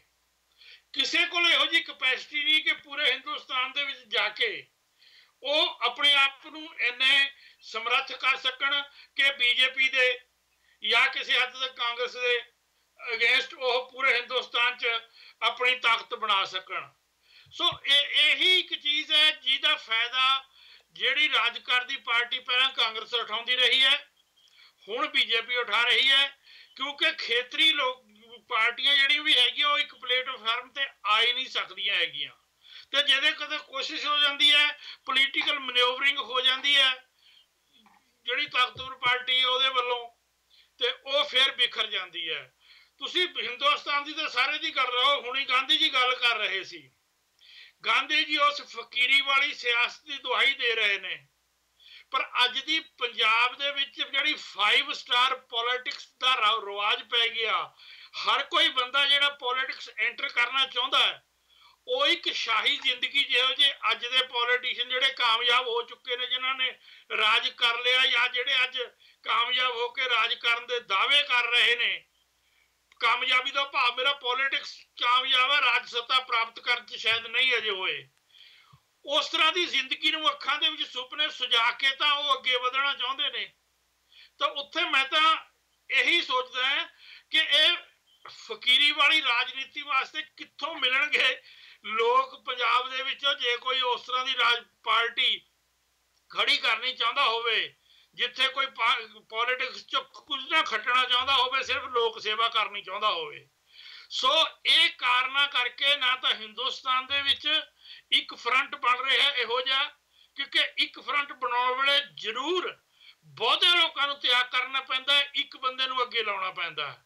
उस चीज़ का त्याग किते नहीं आ रहा, ना ही पंजाब चों नज़र आ रहा है। सो इहो जे किसी बदल की संभावना मैनू नज़र नहीं आउंदी हैगी। तुसी हिंदुस्तान दे विच पार्टी छोटियां पार्टी नूं मिल के काम करन दी आपां गल कर रहे हैं, पर जे थोड़ा जी निगाह असी पंजाब ते मारीए ते सुच्चा सिंह छोटेपुर दा जो फ्रेंड सी आम आदमी पार्टी दा, वो भी किते डॉक्टर गांधी ना मिल के ते दूजी पार्टियां ना मिल के फौजी जनता पार्टी ना मिल के इलेक्शन लड़न दी गल कर रहे सी, पर किते ना किते हुण इन्हां पार्टियां दा भी आपस मिलना नामुमकिन जा लगदा है। थोड़े दिन पहलां दी कुछ खबरां जो आ रही सी कि छोटेपुर साहब ते गांधी साहब दी पार्टी भी आपस मिलके शायद इलेक्शन नहीं लड़न। जदों तुसी एक स्टेट दे विच इकट्ठे होके उस स्टेट दे खेतरी मुद्दियां ते भी जे तुसी इकट्ठे नहीं हो सकदे ते देश दे विच ते लड़ना शायद तुहाडे वास्ते इंपॉसिबल जा हो जाऊगा। बिल्कुल हरप्रीत जी, इत्थे ही तां पता लगदा जे असी वो लोग जिन्हां नूं पता है कि अज दे दिन दे विच असी चोणां लड़ के सत्ता प्राप्त करन दे बिल्कुल कुछ कदम नेड़े भी नहीं जा सकते हैंगे, वो लोग अपनी ईगो नूं छड्ड के इकट्ठे होके लोकां दे विच जाण नूं तैयार नहीं हुंदे हैगे। ਤਾਂ ਉਹ ਲੋਕ ਕਿਵੇਂ ਜਾਣਗੇ ਜਿਹੜੇ ਸੱਤਾ ਭੋਗ ਰਹੇ ਨੇ, ਉਹ ਤੋਂ ਤਿਆਗ ਕਿਵੇਂ ਕਰਨਗੇ। ਸੋ ਆਖਿਆ ਜ਼ਰੂਰ ਜਾਂਦਾ ਕਿ ਅਸੀਂ ਇਦਾਂ ਕਰ ਰਹੇ ਹਾਂ, ਪਰ ਪਤਾ ਨਹੀਂ ਕਿਉਂ ਕੋਈ ਵੀ ਆਪਣੀ ਈਗੋ, ਹਉਮੈ, ਇਹਨਾਂ ਚੀਜ਼ਾਂ ਨੂੰ ਤਿਆਗ ਕੇ ਲੋਕਾਂ ਦੇ ਨੇੜੇ ਜਾਣ ਨੂੰ ਤਿਆਰ ਨਹੀਂ ਹੁੰਦਾ। थोड़ी जी मैं कांग्रेस पार्टी की जरूर गल करना चाहूंगा। पिछले कुछ दिनों तो कांग्रेस पार्टी दी खबरां बार बार एक ही खबर सुर्खियां च आ रही है कि कांग्रेस पार्टी की पहली लिस्ट कदों आ रही है, बार बार डिले की जा रही है। पर किते ना किते विचों ਉਹ कांग्रेस पार्टी के लीडर जिन्हां नूं कन्फर्म कर दिता गया वा कि टिकट मिल गई आ, उन्हां दे वॉलंटियर्स ने अपने हलके विच मिठाइयां वंडियां भी शुरू करतियां ने कि साडा लीडर या साडा बंदा इस हलके तो कांग्रेस पार्टी की टिकट ते चुनाव लड़ेगा। सवाल मेरा यह है कि कांग्रेस पार्टी द्वारा बार बार जो टिकटां वंडन दी डेट दी जा रही है, एक्सटेंड किया जा रहा है, कि ਇਹਦਾ कांग्रेस ਨੂੰ फायदा होगा या फिर कांग्रेस किते ना किते कैंपेन ਦਾ टाइम अपने कैंडीडेट वास्ते घटा रही है, तो ਉਹਦਾ किते ना किते कांग्रेस ਨੂੰ नुकसान होगा। सीपी सिंह जी। हरप्रीत जी ਇਹਦੇ ਵਿੱਚ ਹਾਂਜੀ ਹਰਪ੍ਰੀਤ ਜੀ ਇਹਦੇ ਚ ਇੱਕ ਚੀਜ਼ ਦੇਖਣ ਵਾਲੀ ਹੈ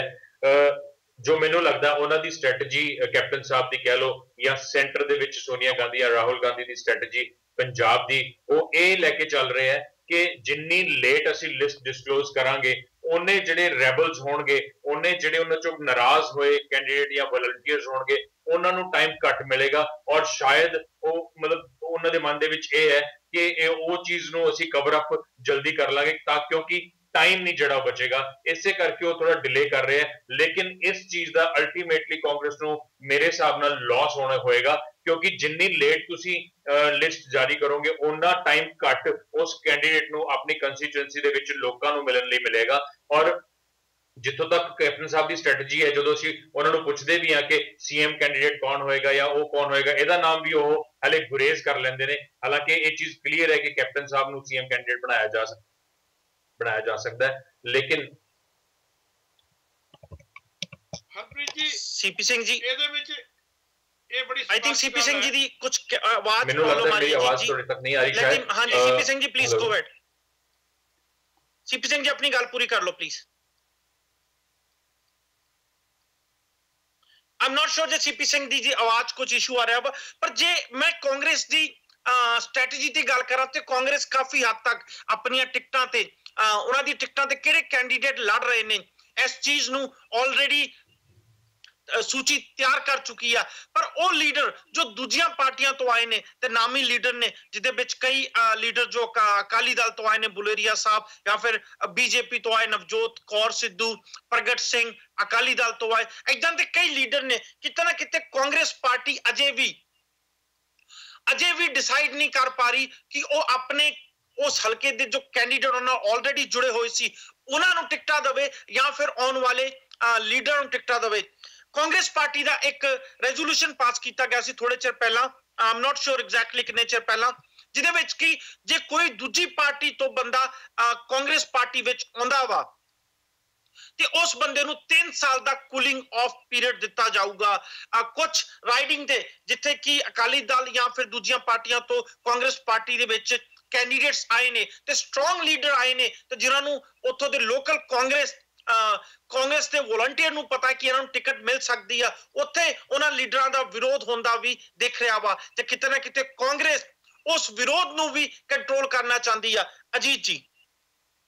ਹਰਪ੍ਰੀਤ ਜੀ ਇਹ ਚੀਜ਼ ਜਿਹੜੀ ਹੈਗੀ, ਜਿਹੜੀ ਰਾਈਵਲਰੀ ਹੋਣੀ ਆ, ਬਾਗੀ ਹੋਣਾ ਲੋਕਾਂ ਦਾ, ਉਹਨਾਂ ਨੂੰ ਮੁੱਖ ਰੱਖ ਕੇ ਜਿਹੜੀ ਉਹਨਾਂ ਦੀ ਕਾਂਗਰਸ ਪਾਰਟੀ ਦੀ ਕੰਪੇਨ ਚੱਲ ਰਹੀ ਹੈ, ਤੁਸੀਂ ਦੇਖੋਗੇ ਉਹ ਸਾਰੀ ਪਾਰਟੀ ਜਾਂ ਕੈਪਟਨ ਸਾਹਿਬ ਤੇ ਕੇਂਦਰਿਤ ਹੈ। ਉਹ ਕਿਸੇ ਵੀ ਪਾਰਟੀ 'ਚ ਕਿਸੇ ਹੋਰ ਬੰਦੇ ਨੂੰ ਹਾਈਲਾਈਟ ਨਹੀਂ ਕੀਤਾ ਜਾ ਰਿਹਾ। ਉਹਦਾ ਇੱਕ ਤਾਂ ਠੀਕ ਹੈ ਕਿ ਕੈਪਟਨ ਸਾਹਿਬ ਦਾ ਪ੍ਰਚਾਰ ਕਰਕੇ ਉਹ ਸੌਖਾ ਸਾਰੇ ਪੰਜਾਬ ਦੇ ਵਿੱਚ ਉਹਨਾਂ ਨੂੰ ਇੱਕ ਬੰਦੇ ਨੂੰ ਹਾਈਲਾਈਟ ਕਰਨਾ। ਦੂਸਰੀ ਗੱਲ ਉਹਦੇ ਪਿੱਛੇ ਇਹ ਵੀ ਹੈ ਕਿ ਕੋਈ ਵੀ ਕੈਂਡੀਡੇਟ ਨੂੰ ਇਹ ਨਾ ਲੱਗੇ ਕਿ ਜੇ ਮੈਂ ਬਾਗੀ ਹੁੰਨਾ, ਕੈਪਟਨ ਸਾਹਿਬ ਦੀ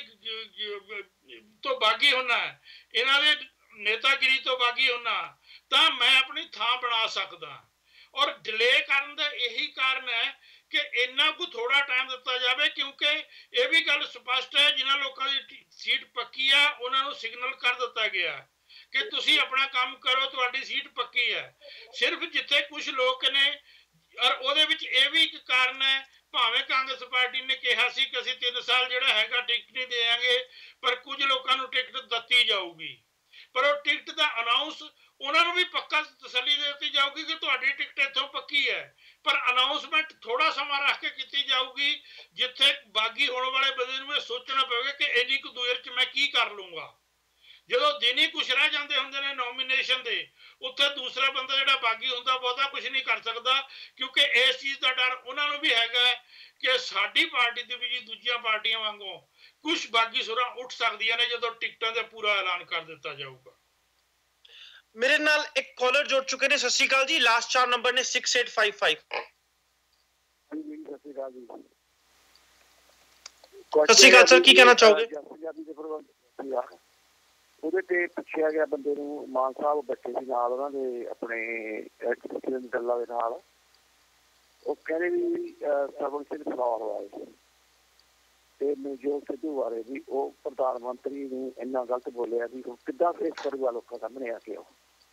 ਸਰਵਣ ਸਿੰਘ ਫਲੋਰ ਦਾ ਕੈਪਟਨ ਸਾਹਿਬ ਨੇ ਗੁਟਕਾ ਸਾਹਿਬ ਹੱਥ ਫੜ ਕੇ ਵੀ ਕਿਹਾ ਸੀ, ਸਹੁੰ ਖਾਧੀ ਸੀਗੀ ਵੀ ਸੁਖਬੀਰ ਬਾਦਲ ਨੇ ਤਾਂ ਕਲੀਅਰ ਦਿੱਤੀ ਹੈ, ਨਾ ਕਿ ਲੋਕਾਂ ਨੇ ਦਿੱਤੀ ਹੈ, ਨਾ ਹੀ ਅਦਾਲਤ ਨੇ ਦਿੱਤੀ ਹੈਗੀ ਹੈ। ਇਹਦੇ ਬਾਰੇ ਤੁਸੀਂ ਕੀ ਕਹੋਗੇ? ਮੈਨੂੰ ਐਕਚੁਅਲੀ ਤੁਸੀਂ ਆਪਣਾ ਜੇ ਸਵਾਲ ਰਿਪੀਟ ਕਰ ਦਿਓ, ਤੁਹਾਡੀ ਆਵਾਜ਼ ਕੱਟ ਰਹੀ ਹੈ ਸਰ। ਅਜੀ ਜੀ, ਇੱਥੇ ਸੀਪੀ ਸਿੰਘ ਜੀ, ਤੁਹਾਨੂੰ ਉਹਨਾਂ ਦੀ ਪੂਰੀ ਗੱਲ ਸਮਝ ਆਈ ਹੋਵੇ? ਨਹੀਂ ਸਮਝ ਆਈ, ਆਡੀਓ 'ਚ ਬਹੁਤ ਡਿਸਟਰਬੈਂਸ ਸੀ। ਓਕੇ, ਸਮਾਂ ਸਾਡੇ ਕੋਲ ਜ਼ਿਆਦਾ ਨਹੀਂ ਬਚਿਆ। ਪੰਜਾਬ ਦੀ ਰਾਜਨੀਤੀ ਤੇ ਗੱਲ ਕਰ ਰਹੇ ਸੀ। ਡਿਬੇਟ ਨੰਬਰ 2 ਚ ਅਸੀਂ ਇੱਕ ਛੋਟੀ ਜਿਹੀ ਬ੍ਰੇਕ ਲਵਾਂਗੇ, ਪੰਜਾਬ ਦੀ ਰਾਜਨੀਤੀ ਤੇ ਹੀ ਗੱਲ ਕਰਾਂਗੇ। ਸਰਬੱਤ ਖਾਲਸਾ 8 ਦਸੰਬਰ ਨੂੰ ਹੋਣ ਜਾ ਰਿਹਾ ਵਾ। ਕੱਲ ਕੁਝ ਐਕਟੀਵਿਟੀਜ਼ ਵੀ ਹੋਈਆਂ ਨੇ, ਜਿੱਥੇ ਕਿ ਅਖੰਡ ਪਾਠ ਦਾ ਵੀ ਆਰੰਭ ਕਰ ਦਿੱਤਾ ਗਿਆ ਵਾ। ਸਰਬੱਤ ਖਾਲਸਾ ਦੇ ਬਾਰੇ ਤੇ ਦੂਜੀ ਇੰਡੀਆ ਦੀ ਪੋਲਿਟਿਕਸ ਬਾਰੇ ਬ੍ਰੇਕ ਤੋਂ ਬਾਅਦ ਗੱਲ ਕਰਾਂਗੇ। ਇੱਥੇ ਅਸੀਂ ਲੈਂਦੇ ਹਾਂ ਛੋਟੀ ਜਿਹੀ ਬ੍ਰੇਕ, ਤੇ ਬ੍ਰੇਕ ਤੋਂ ਬਾਅਦ ਫਿਰ ਹਾਜ਼ਰ ਹੁੰਦੇ ਹਾਂ।